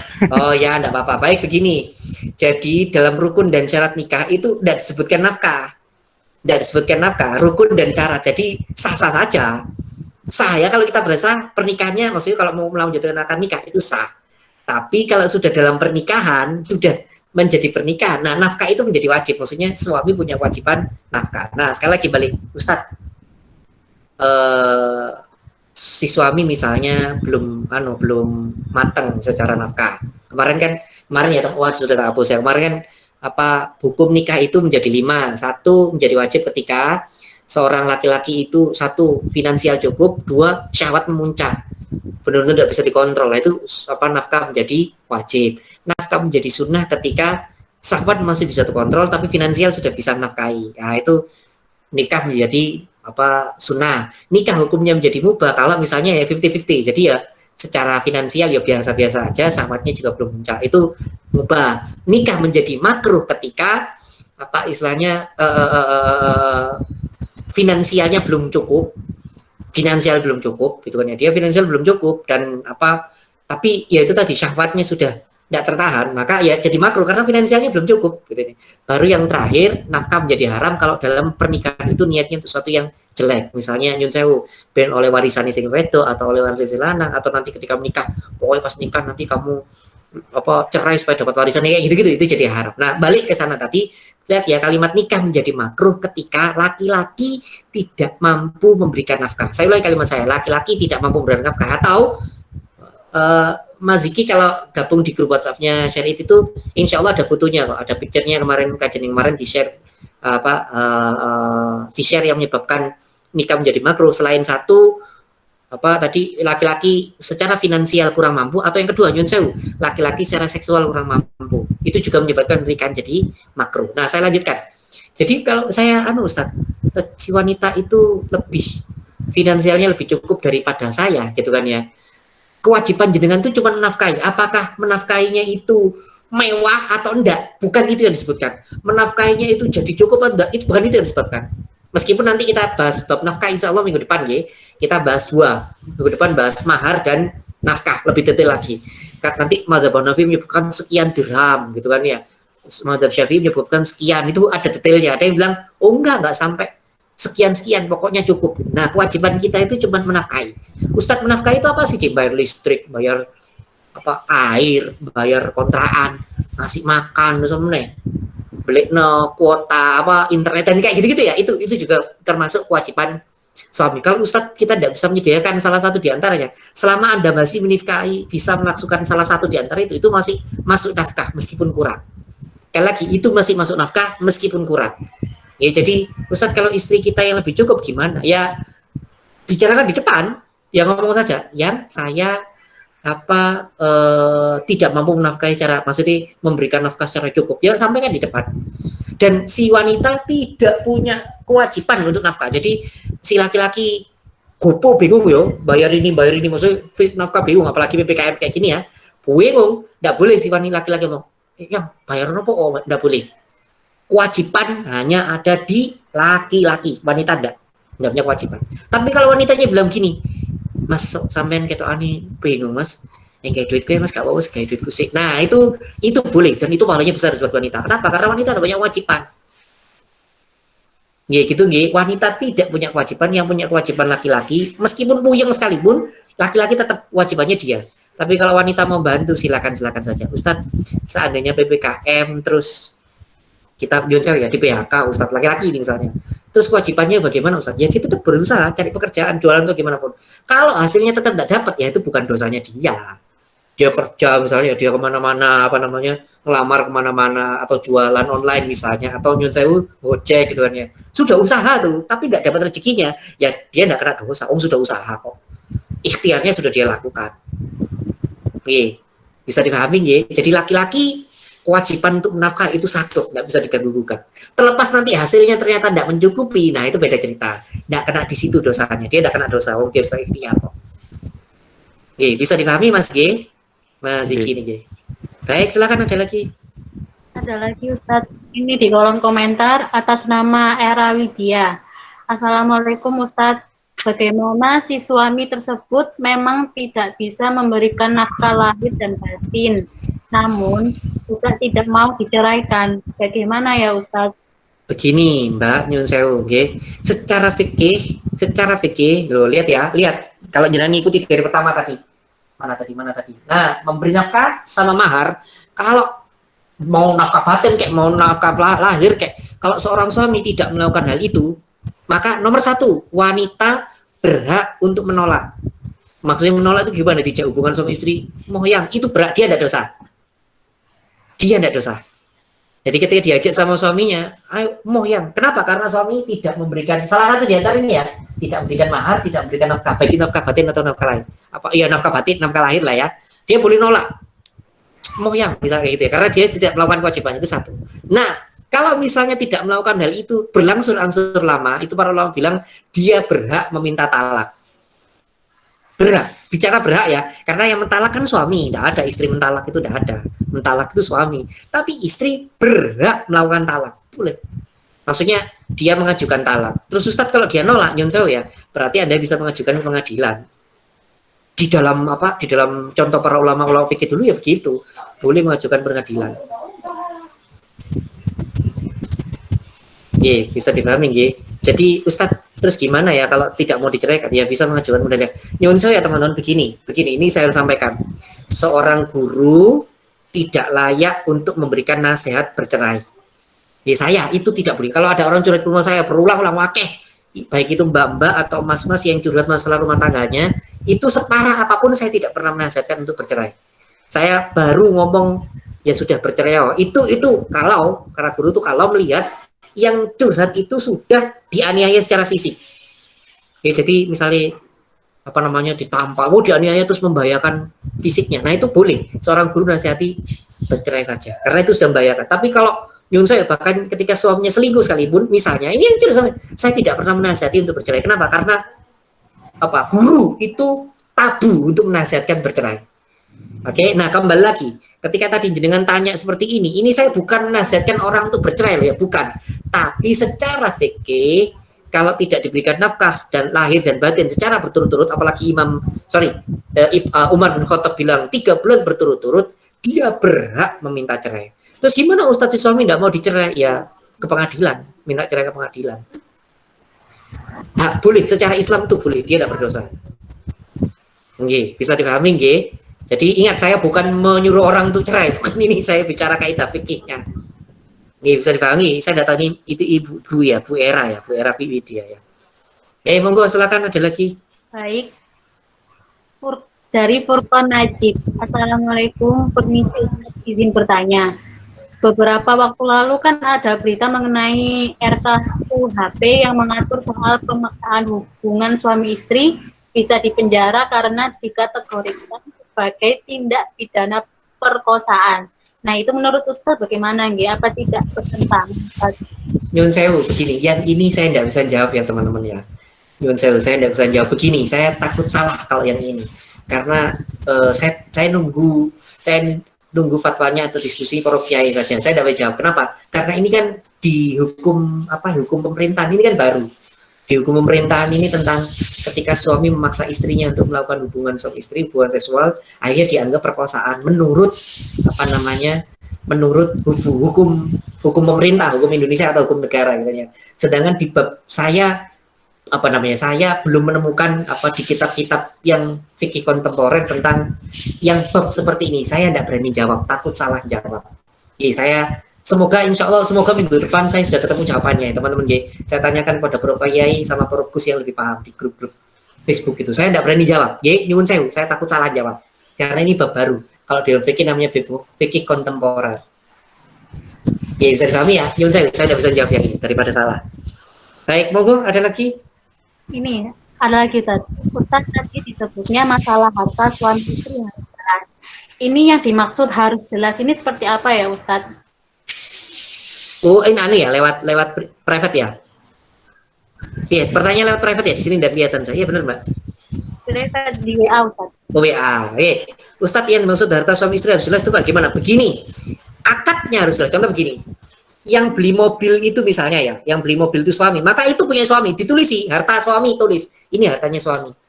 Yang beli rumah itu misalnya yang bayar istri, ya itu hartanya istri. Ataupun begini ya, ingat ya, nggak selalu yang bayar itu yang punya, nggak selalu. Misalnya gini, misalnya, mah iki aku sing bayar mah, maksudnya iki omah tak tukokno, tapi gawe awakmu, nah itu berarti harta itu punya wanita. Ya, jadi yang dimaksud jelas itu apa? Dalam pernikahan itu rumah tangga itu harus diinventarisasi harta ini milik siapa? Tidak boleh dicampur. Ingat dalam Islam itu tidak ada harta suami istri, tidak ada. Tidak ada. Harta suami sendiri, harta istri sendiri. Kenapa? Karena nyun sewu. Nanti kalau meninggal, supaya warisnya jelas. Karena nyun sewu, keluarga laki-laki atau keluarga wanita itu masih punya hak. Kalau misalnya si laki-laki atau mereka itu tidak punya anak laki-laki, nyun sewu ya, kayak saya ini tidak punya anak laki-laki. Maka ya kebetulan sih saya tidak punya saudara, maksudnya tidak punya kakak, tidak punya adik gitu kan ya. Kakak saya, almarhumah kakak saya meninggal tahun 2006. Jadi nyun sewu, misalnya kalau saya meninggal, ya waris jatuh ke istri sama anak. Sudah tidak mana-mana, tidak punya saudara. Tapi kalau misalnya punya saudara saya, waris itu nanti harta saya itu saudara saya masih dapat. Saudara saya masih dapat waris. Kecuali saya punya anak laki-laki, wah sudah, anak laki-laki itu menutup jalur waris saudara. Kalau punya anak laki-laki, makanya dari dulu kan enak isok dua anak lanang, itu menutup jalur waris saudara, itu selesai. Tidak ada gegiran warisan itu. Meskipun menurut hukum Indonesia gitu kan ya, itu masih dikasih warisnya, dibagi separuh. Menurut hukum Islam enggak. Kalau sudah punya anak laki-laki ya sudah, itu nanti dibagi dibagi untuk saudara adik, anak yang perempuannya dikasih, terus sisanya yang banyak itu dikasihkan ke laki-laki. Anak laki-laki, maksudnya anak laki-laki. Karena laki-laki itu menang kalau diwaris, langsung nutup harta waris dan sebagainya. Nah, kenapa kok harta laki-laki dan suami itu suami dan istri itu harus diperjelas? Ya kembalinya nanti ke waris. Makanya kalau Anda beli mobil itu harus jelas, ini mobil wae sopo. Misalnya, mah ini buat kamu mah. Meskipun yang bayar laki-laki loh ya. Meskipun yang bayar laki-laki, tapi kalau mah ini buat kamu, wah itu berarti itu punya yang wanita, punya si istri. Nyun saya ketika si suami meninggal, si istri tidak boleh pihak si suami tidak bisa menggugat. Jadi keluarganya suami, adiknya, kakaknya, lo itu mobil itu waris, oh nggak bisa, itu akadnya sudah punya istri kok. Dari dulu sudah ngomong. Makanya kan teman-teman lebih baik akad itu dituliskan, jangan cuma kalimat. Dituliskan bahwa rumah ini milik istri, milik wanita si ibu ya, mobil ini iso nang notaris ditulis no. Kenapa? Karena nanti jadi nyun sewu ya, dulur hilang, saudara hilang karena uang. Nyun sewu, mohon maaf ini saya soalnya dicurhati teman-teman yang kayak gitu. Ada lah ya, saya menyebut teman ini sahabat baik saya, kayanya minta ampun, sangat kaya sekali. Kaya ketika ayahnya meninggal, wah jadi rebutan adik kakak dari ayahnya, pak D-nya. Saya bilang loh Mbak, sampai nggak punya adik laki-laki Mbak, ya mau gimana lagi? Karena kan nggak punya adik laki-laki ya memang saudaranya dapat akhirnya. Kalau jenengan punya saudara laki-laki selesai itu udah ada yang dapat saudaranya. Nah saya bilang nanti pembagiannya sekian. Nah terus dia bilang Ustadz ini yang rumah di kota ini itu gimana? Saya tanya itu punya siapa? Dulu bapak itu mau mengucapkan kalimat rumah ini untuk ibu. Nah, dalam akad itu, ikut ditulis enggak? Enggak. Nah, ada saksi yang melihat enggak kalau ada kalimat itu? Ada. Siapa? Mbakku. Nah, pertanyaan saya, Mbakku masih hidup? Sudah ada ya, sudah. Susah untuk membuktikan. Makanya teman-teman nyun sewu, Ustadz saya enggak kaya-kaya amat. Loh ya, kalau jenengan enggak kaya mungkin dia akan ribet. Nyun sewu, maaf ya kalau kurang sopan. Tapi kalau jenengan kaya sekali, harta Anda kayak Sandiaga Uno, itu ditulis teman-teman. Yang laki-laki harus tulis inventarisasi hartanya, yang perempuan ditulis inventarisasi hartanya. Kenapa? Nanti ketika waris gak berantem. Bisa difahami ya teman-teman Jadi itu tadi harus diinventarisasi secara jelas. Ini mobil punya siapa, rumah punya siapa, terus misalnya punya gudang, itu gudang punya siapa, punya kantor punya siapa, diinventaris supaya nanti warisnya jelas. Monggo silakan ada lagi Mbak. Ini masih tentang hukum waris ya Ustadz, sekalian dibahas. Kalau jika ada perbedaan di hukum waris negara sama hukum waris menurut Islam itu gimana? Iya. Gini Mas ya. Kalau kita ngomong kaidah fikih, wajib hukumnya ikut syariat Islam. Wajib. Tapi ada tapinya. Begini loh Mas. Jangankan hukum waris yang jelimet Mas, hukum waris yang jelimet. Jangankan hukum waris yang jelimet, masalah wudhu, toharoh itu aja umat Islam tidak seluruhnya ngerti 100% Mas. Tidak seluruhnya ngerti 100% tentang kayak begituan. Maka ketika dia tidak melakukan hal itu, dia punya rukso itu dia tidak punya dosa karena itu. Selama dia tidak tahu, dia tidak kena dosa karena itu. Tapi kalau dia sudah tahu, dia kena dosa. Makanya gimana begini? Ustadz dia tidak ngerti ilmunya tentang waris. Oke, terus dia membaginya tidak pakai syariat Islam, dia tidak kena dosa karena hal itu. Tapi dia punya teman, punya tetangga ustadz, tidak tanya, nah dia kena dosa karena itu. Tidak tanya bagaimana cara membagi waris secara Islam, dia tidak tanya, ya dia dosa karena itu. Oke, kalau misalnya dia tidak punya tetangga, tidak punya kenalan ustadz, dan dia tidak ngerti ilmunya, gitu kan ya dia tidak kena dosa karena itu. Tapi kalau dia punya tetangga, punya teman, kenalan ustadz, terus dia tidak tanya, dia dosa karena itu. Ataupun dia sudah tahu ilmunya, bagi waris harus secara syariat Islam, dia tidak melakukannya, dia kena dosa karena itu. Gitu nggih. Karena kalau jangan tahu Ustadz bedanya waris menurut Islam sama waris menurut negara ya beda banget Mas. Banget beda nih. Waris menurut negara itu 50-50. Misalnya gini ya. Aduh ini belum tak foto ya, nanti tak hapuskan eman. Bentar. Misal gini. Contoh paling simpel, hukum waris itu jelimet Mas, jelimetnya minta ampun. Yang paling gampang aja cara ngitungnya. Gini. Ini misalnya seorang ibu meninggal atau seorang ayah meninggal ya. Punya anak laki-laki perempuan gitu. Ini hukum negara Mas, hukum negara. Anak laki-laki dapat 50%, anak perempuan dapat 50%. Begitu hukum negara. Kalau hukum Islam enggak.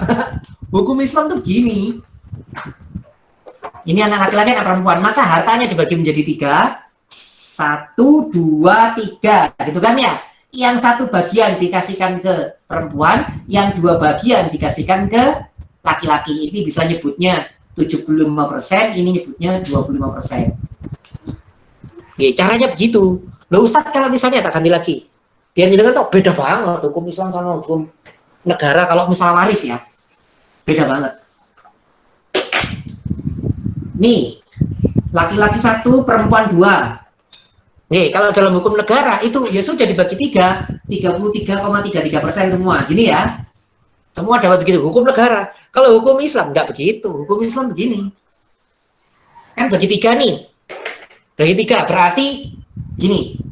Laki-laki dapat 2 bagian, perempuan dapat 1 bagian, dapat 1 bagian. Maksudnya gimana? Berarti harta tadi dibagi 4. Ya, 2 bagian untuk laki-laki, 1 bagian untuk perempuan, 1 bagian untuk perempuan.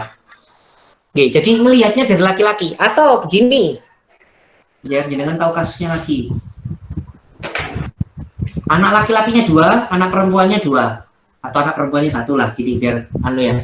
Maka dibagi berapa Ustadz? Berarti anak laki-laki punya 2 bagian, anak laki-laki punya 2 bagian, anak perempuan punya 1 bagian. Berarti nanti hartanya dibagi 5 dulu. Hartanya dibagi 5, 1/5 untuk perempuan, 2/5 untuk laki-laki, 2/5 untuk laki-laki. Oke, jadi ngitungnya dari yang laki-laki. Lagi. Contoh, anak laki-laki 3, anak perempuan 4. Nah, dibagi berapa Ustadz? Yang ngitung laki-laki dulu. Oh, 2 laki-laki, 2 laki-laki, 2 laki-laki perempuan. 1, 1, 1, 1. Berarti 6, 10. Oh, berarti dibagi 10 bagian. 1/10 untuk perempuan, 1/10 untuk perempuan, 1/10 untuk perempuan, 1/10 untuk perempuan. 2/10 untuk laki-laki, 2/10 untuk laki-laki, 2/10 untuk laki-laki. Nah gitu cara ngitungnya. Nah hukum negara enggak 50-50% gitu ya. Ini bisa dipahami beda banget antara hukum negara sama hukum agama. Jadi kalau jangan tanya Ustadz dosa atau enggak, kalau orang tuh enggak paham enggak kena dosa. Kalau dia punya tetangga Ustadz atau punya kenalan Ustadz tapi dia enggak tanya, nah itu dia jadi kena dosa. Kalau dia enggak bertanya, ya. Kalau memang dia enggak punya kenalan dan enggak tahu ilmunya, memang enggak tahu, ya dia enggak kena dosa. Gitu nggih, bisa dipahami nggih. Baik, monggo ada lagi. Ada lagi Ustadz, ini dari Rizky Widya Lestari. Bismillah, afwan Ustadz, perihal larangan untuk memasukkan lelaki lain tanpa izin suami. Bagaimana jika lelaki tersebut atau saudara semahramnya, apakah tetap perlu meminta izin suami? Tergantung mahramnya Mbak, ini nanti masuk bab. Ya bukan ada masuk. Ya gini teman-teman ya, ini saya kemarin ngobrol sama teman-teman share it sih.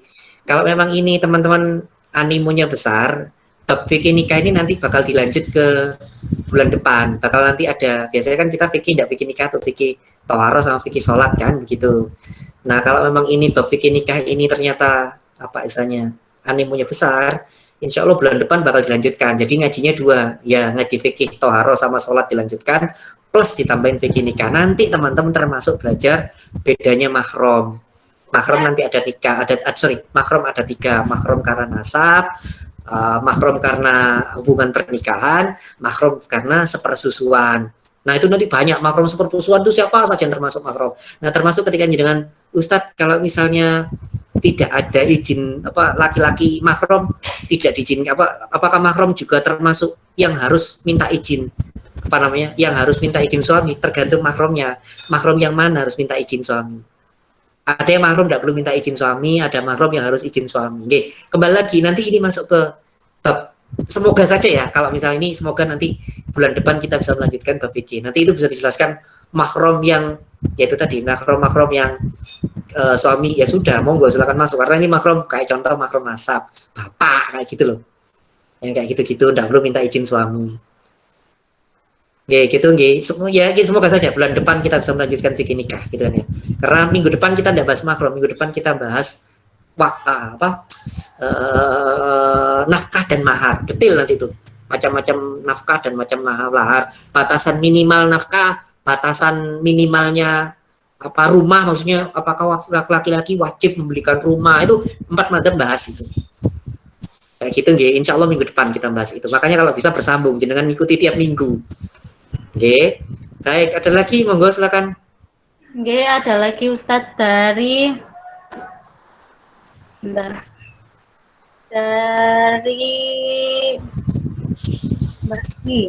Ji. Dari Mas Alif dulu. Mas Alif, assalamualaikum warahmatullahi wabarakatuh. Mau tanya terkait pekerjaan laki-laki. Apabila bekerja dengan shift yang ganti-ganti dan itu mengganggu keharmonisan keluarganya, kira-kira baik. Ya, gini. Ini pengalaman saya pribadi akhirnya. Gini ya. Jadi secara fikih tidak ada kewajiban kayak halal haram wajibnya enggak ada memang. Maksudnya gini, ketika jenengan bekerja shift-shiftan terus akhirnya rumah tangga jenengan jadi tidak baik karena terlalu sibuk dengan pekerjaan rumah tangga jenengan jadi tidak harmonis, maka memang dianjurkan yang menyebabkan ketidakharmonisan itu tadi dijauhi. Maksudnya cari pekerjaan yang lain. Dianjurkan cari pekerjaan lain supaya melani rumah tangga yang harmonis. Atau harus belajar meridho, yang wanita harus belajar ridho.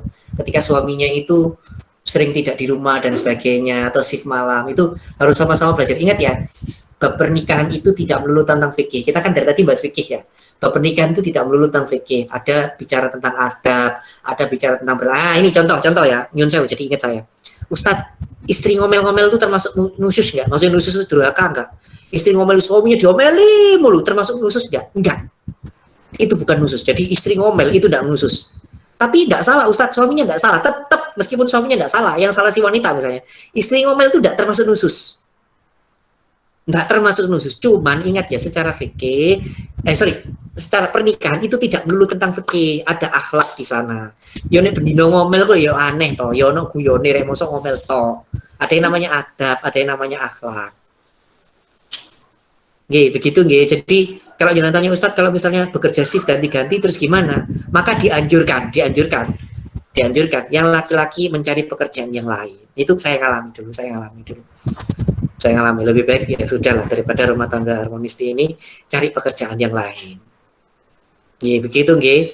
Atau si wanita belajar ridho, itu perlu dibicarakan karena ini bukan masuk bab fikih. Maksudnya perlu diperbincangkan antara si wanita dan si laki-laki saling berdiskusi apa enaknya. Gitu nggih teman-teman ya, bisa dipahami nggih. Nggih Ustadz.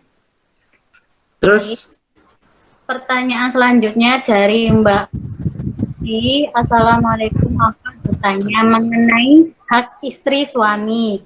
Kebetulan saya seorang IRT.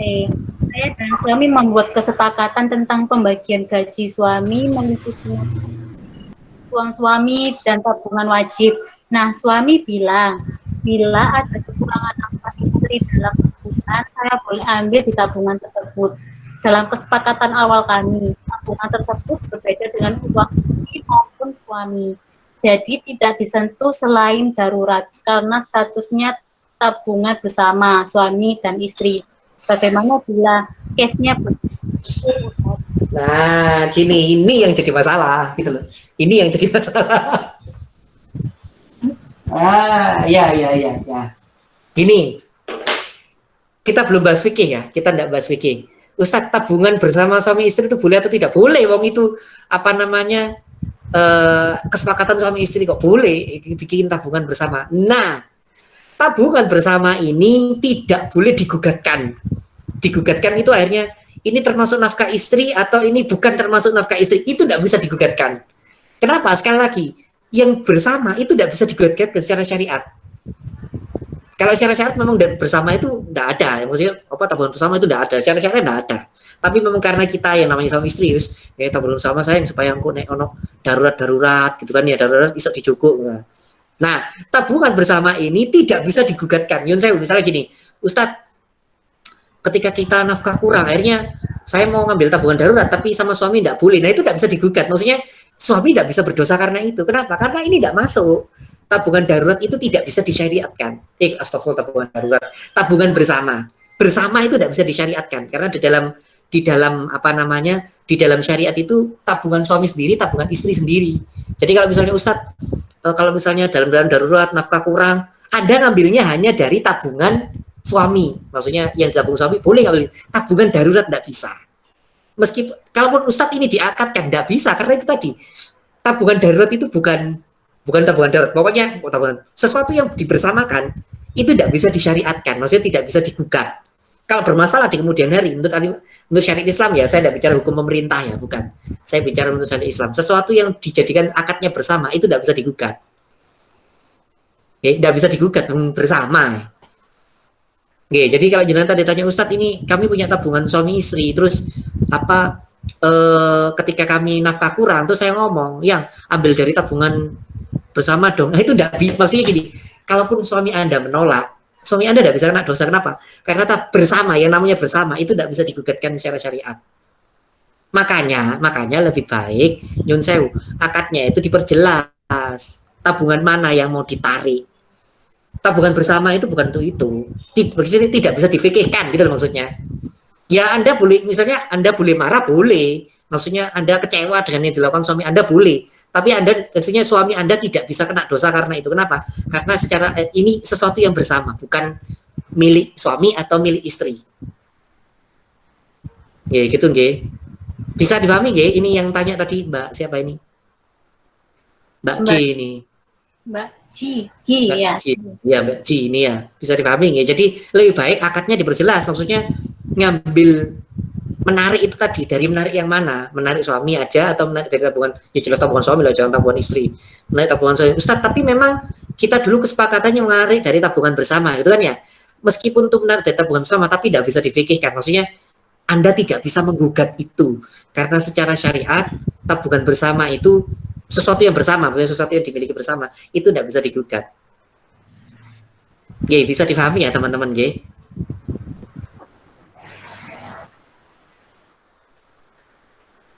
Ya, baik. Monggo ada lagi? Ada lagi. Dari Mas Alif lagi. Izin pertanyaan lagi, kalau boleh, akhir-akhir ini di kalangan milenial ada istilah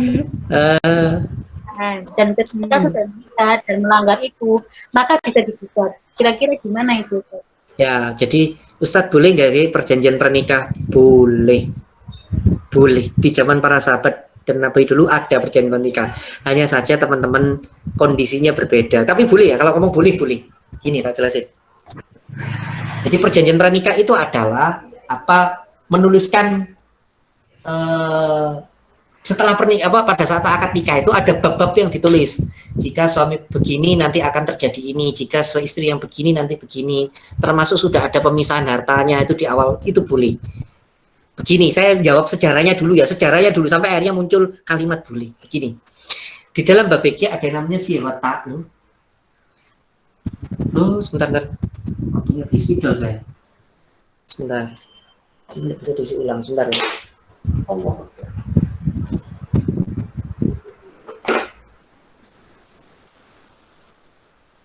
Iya, waktunya beli spidol.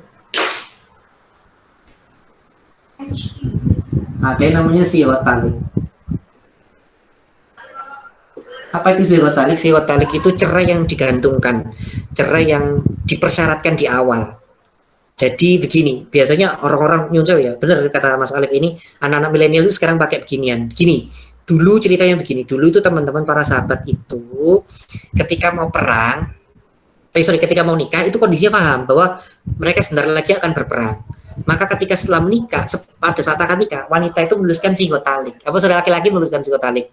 Dia tulis, misalnya dalam 1 bulan saya tidak pulang ketika perang, berarti pada saat itu sudah resmi status istri sebagai, apakah mirip dengan nikah putus? Beda. Maka status istri jadi cerai. Ya, jadi psikotalik itu jika persyaratan itu terjadi psikot yang digantungkan, maka cerai itu terjadi. Contoh itu tadi, jika suami dalam keadaan berperang, bisa pas perang terus tidak balik-balik, kok sebulan tidak balik-balik, nah itu maka, atau kalimatnya bukan sebulan ya, 2 atau 3 terserah ya, maksudnya dalam batas waktu tertentu kok tidak balik-balik, maka itu terjadi cerai, langsung terjadi cerai, tidak perlu kalimat aku cerai kamu, ya langsung terjadi cerai karena sudah disyaratkan. Kita sekarang nyebutnya perjanjian pranikah, meskipun dalam perjanjian pranikah tidak melulu tentang cerai, ada harta kadang. Seingat saya ada teman-teman, kan perjanjian pranikah itu bukan itu yang dipakai sama teman-teman hukum negara kan. Hukum Islam juga ada, namanya psikotalik seperti itu ada. Cuman psikotalik itu rata-rata tentang perceraian, bukan tentang hartanya. Jadi apakah boleh? Hukumnya jadi boleh. Karena apa? Dulu seperti itu teman-teman. Para sahabat itu ketika mau nikah itu ternyata besoknya mau perang dan sebagainya. Maka ditulis syarat-syaratnya nanti kalau saya tidak balik. Gitu. Apakah psikotalik itu syaratnya hanya laki-laki? Enggak, perempuan juga. Perempuan juga bisa begini. Tetap ya, yang nulis psikotalik itu yang laki-laki. Tapi maksudnya gini. Itu sudah dipersetujukan pertama antara calon laki-laki dan perempuan. Oke ya, sudah jadi persetujuan pertama. Tapi yang nulis psikotalik itu laki-laki. Nah, misalnya, Ustaz tahu nggak sih contohnya ternyata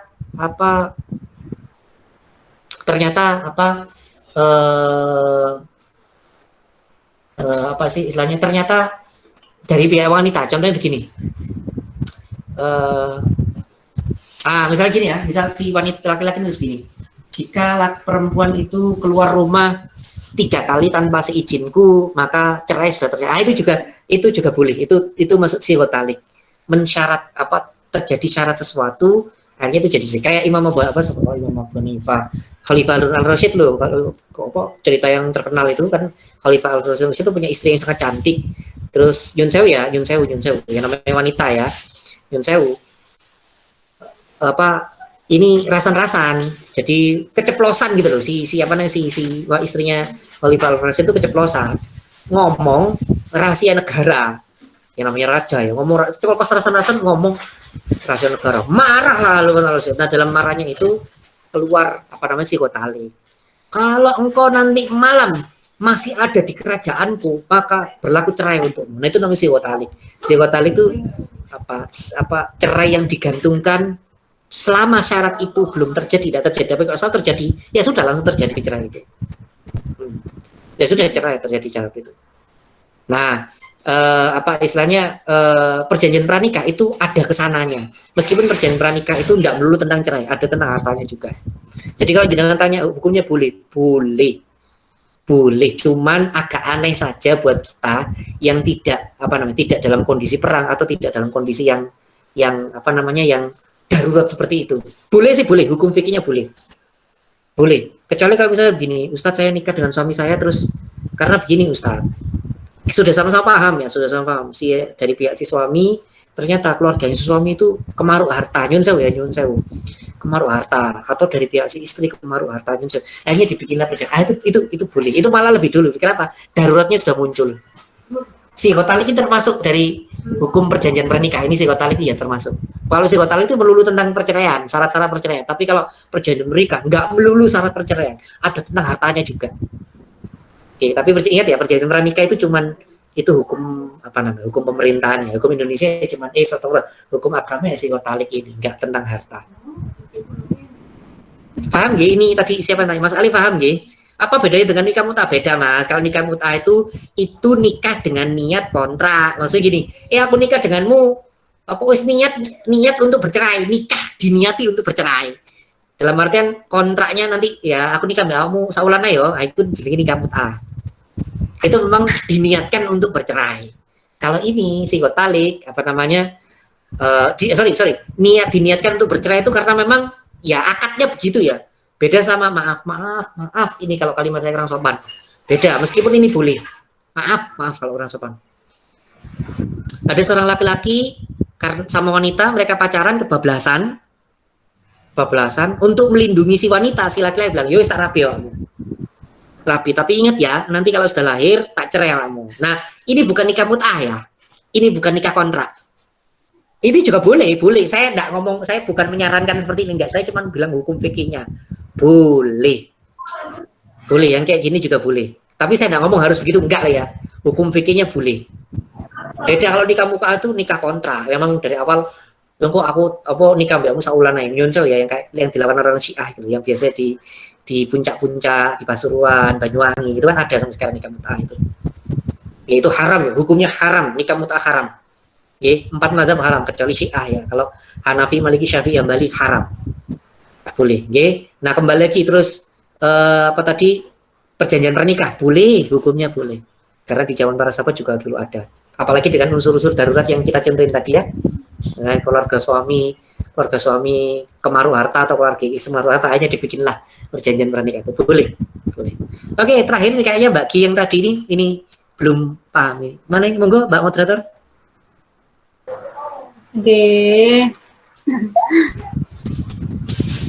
Kita tidak bisa digugatkan itu maksudnya bagaimana gini. Maksudnya kami tidak boleh ambil dalam tabungan tersebut sama sekali walaupun dalam keadaan darurat, dan walaupun dari awal akad kami berdua yaitu uang tersebut milik bersama, dan bila ada keperluan darurat dari itu. Ya, paham saya. Gini, yang dimaksud tidak bisa digugat itu tidak bisa digugat secara syar'i. Maksudnya begini, Ustadz, berarti kalau misalnya uang tabungan bersama kita ambil langsung tanpa izin suami gimana? Ya boleh uang tabungan bersama kok. Saya ambil langsung tanpa izin istri ya boleh, memang perjanjiannya gitu kok. Yang dimaksud tidak bisa digugat adalah tidak bisa digugat secara fikih. Maksudnya begini, contoh begini, paling gampang begini. Misalnya itu tabungan ya, tabungan bersama, misalnya tabungan bersama terus ngomong, ya ini loh yo. Ini buat nafkah gitu, kita kurang, tak ambil ya dari tabungan bersama. Terus suaminya bilang enggak bisa gitu kan ya.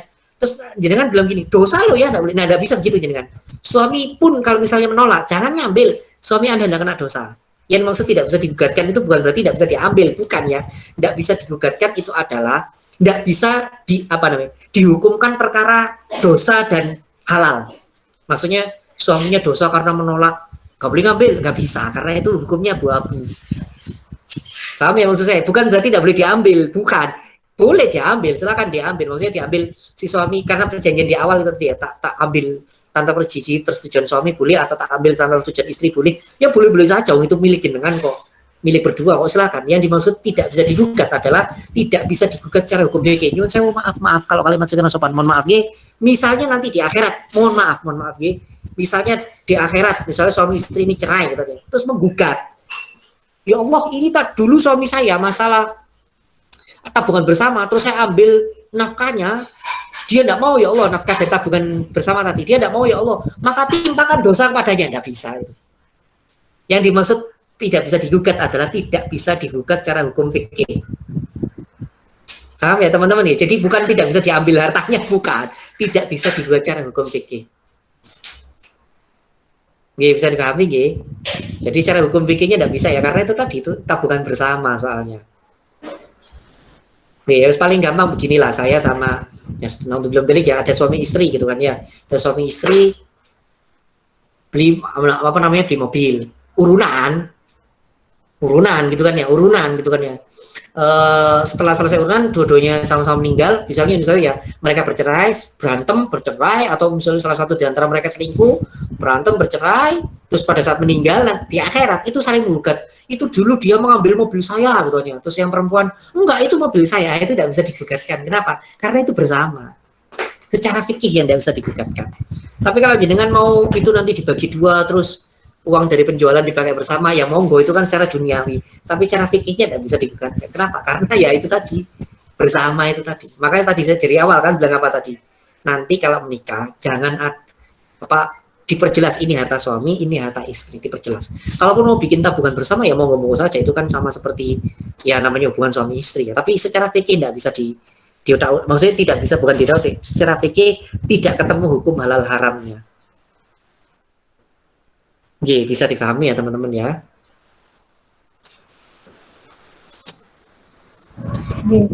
Ada yang mau bertanya lagi mungkin teman-teman atau jawabannya kurang detail? Monggo ditanyakan lagi.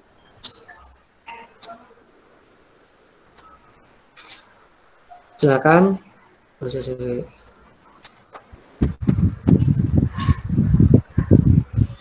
Ada Mas Alif lagi Ustaz. Oke.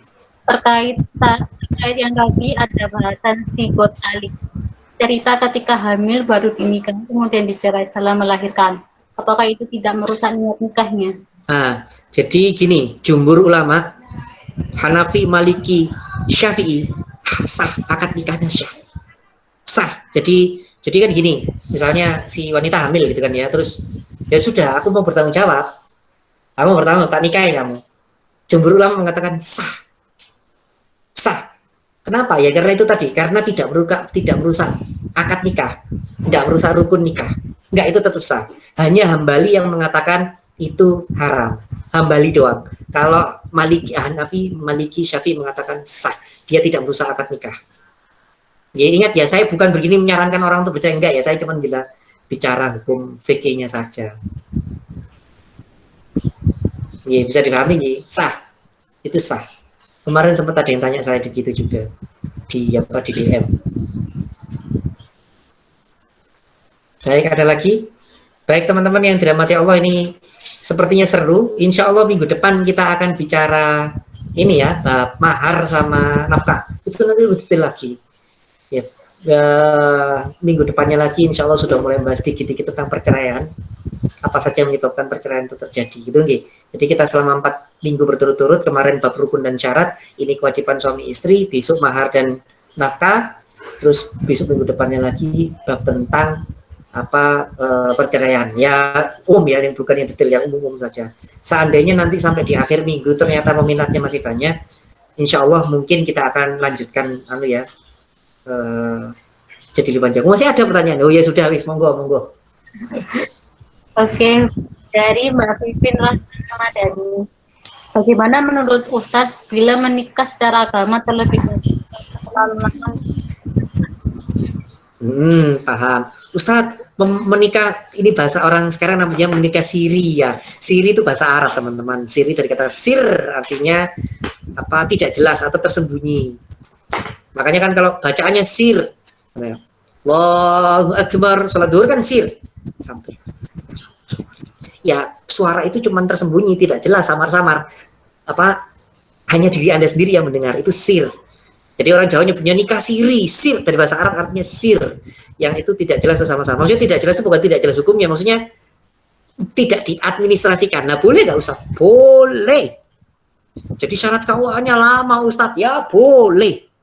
Jadi kadang KUA misalnya ya, karena apalagi nyun saya misalnya ini lagi pandemi angel gitu ya, KUA susah, ya sudah cari penghulu atau ustadz siapapun, terus ada wali saksi akad nikah, langsung mobil tuh nikah sah, itu sah, boleh. Kalau bicara boleh. Ya pokoknya syarat nikah, rukun nikah yang terjadi boleh, nggak perlu nunggu KUA. Boleh, itu boleh. Namanya kalau dari orang Jawa punya nikah siri, dari bahasa Arab sir. Boleh. Cuman nanti lebih baiknya nanti kalau sudah selesai dilanjutkan nikah ke KUA-nya. Maksudnya kenapa? Di administrasinya selesai. Kenapa? Karena kita warga negara, teman-teman. Jadi syarat di KUA harus vaksin 2 kali. Enggak ya teman-teman ya, saya sudah ngecek itu di covid.id ya. Pemerintah tidak pernah pemerintah pusat ya, tidak pernah mewajibkan vaksin sebagai syarat untuk administrasi apapun. Tidak pernah pemerintah pusat. Kalau pemerintah daerah saya baca kemarin di Jakarta itu memang Jakarta mewajibkan di beberapa tempat itu harus divaksin. Maksudnya kalau mau begini harus vaksin. Tapi pemerintah pusatnya tidak memberikan kewajiban. Kemenkes enggak. Saya ngecek di covid.id. Makanya saya kemarin ketika ceramah di YDSF itu, Ustaz, bagaimana kita tahu berita ini hoax atau enggak? Dari situs berita resminya ada. Kalau bicara tentang covid, vaksin ya di covid.id. Beres supaya kita enggak kena hoax covid.id, atau dari dokter-dokter yang memang valid, dokter-dokter yang juru bicara COVID, dokter Tonang, yang ya kalau Anda kenal ya dokter, atau dokter yang valid ya, bukan dokter yang viral karena ODGJ, itu ya bukan ya. Jadi kalau dengerin berita tentang COVID ya dari dokter-dokter yang valid, bukan dari dokter ODGJ atau apalagi ahli konspirasi gitu ya, atau apalagi drummer band ya, jangan ya. Jadi kalau mau dengerin informasi yang valid dari sumber yang valid gitu. Itu Ustaz nyindir. Nah, kembali lagi teman-teman, itu tadi kalau jenengan bilang gak melengkapi sudut KUA, nggak apa-apa, sah, nikahnya sah dan boleh. Tapi saran saya teman-teman, nanti kalau sudah kondisinya memungkinkan ya teman-teman segera dipenuhi syarat-syarat di KUA. Kenapa? Buku nikah itu penting. Nanti ngurus apa saja itu ada buku nikah soalnya. Jadi buku nikah itu penting. Yuncel ya, Anda suami istri nginep di hotel, tidak ada bukti kalau Anda dengan suami istri kan ya bahaya. Meskipun Anda aslinya suami istri gitu. Ya, bisa dipahami ya. Saya rasa ini cukup teman-teman yang dirahmati Allah. Semoga ngaji kita jadi baik, bisa lanjut di kemudian hari. Semoga ini ilmunya teman-teman sekali lagi teman-teman, kita itu butuh belajar beginian supaya apa? Supaya kita itu gini, kecenderungan manusia itu bukan maintenance tapi ngobati. Baru ketika terjadi sakit baru cari obatnya, bukan olahraga atau minum vitamin. Kecenderungan kita itu begitu. Kecenderungan kita itu ngobati, bukan merawat, bukan preventif. Sama di dalam dunia pernikahan juga begitu. Kecenderungan dari kita itu wes gak perlu belajar. Nanti aja kalau sudah kejadian kasusnya baru kita gopoh cari pelajarannya. Nah, ini yang jadi masalah. Makanya teman-teman mulai sekarang kita pelajari supaya nanti kalau kejadian kasusnya enggak gopoh, enggak bingung. Wah, nah ini halal enggak sih, haram enggak sih, boleh atau enggak sih. Nah, begitu ya teman-teman. Nah, semoga kita belajar ini salah satunya dalam rangka ke sana. Ya teman-teman yang dirahmati Allah, saya mohon maaf kalau misalnya apa yang saya sampaikan ada yang menyakiti hati teman-teman, ada yang menyakiti perasaan teman-teman. Saya mohon maaf sekali kalau ada yang salah berasal dari saya, kalau ada yang benar berasal dari Allah. Al-haqqum rabbikum walafu minkum. Assalamualaikum warahmatullahi wabarakatuh. Waalaikumsalam warahmatullahi wabarakatuh. Jazakumullah khairan untuk Ustadz Marzuki Imron dan semuanya. Dan mungkin untuk kajian ada lagi kajian fikih chapter 3 dan insya Allah akan diumumkan di grup Share It atau di Instagram dan di Facebook. Jazakumullah khairan untuk semuanya. Assalamualaikum warahmatullahi wabarakatuh. Waalaikumsalam warahmatullahi wabarakatuh. Waalaikumsalam warahmatullahi wabarakatuh. Waalaikumsalam.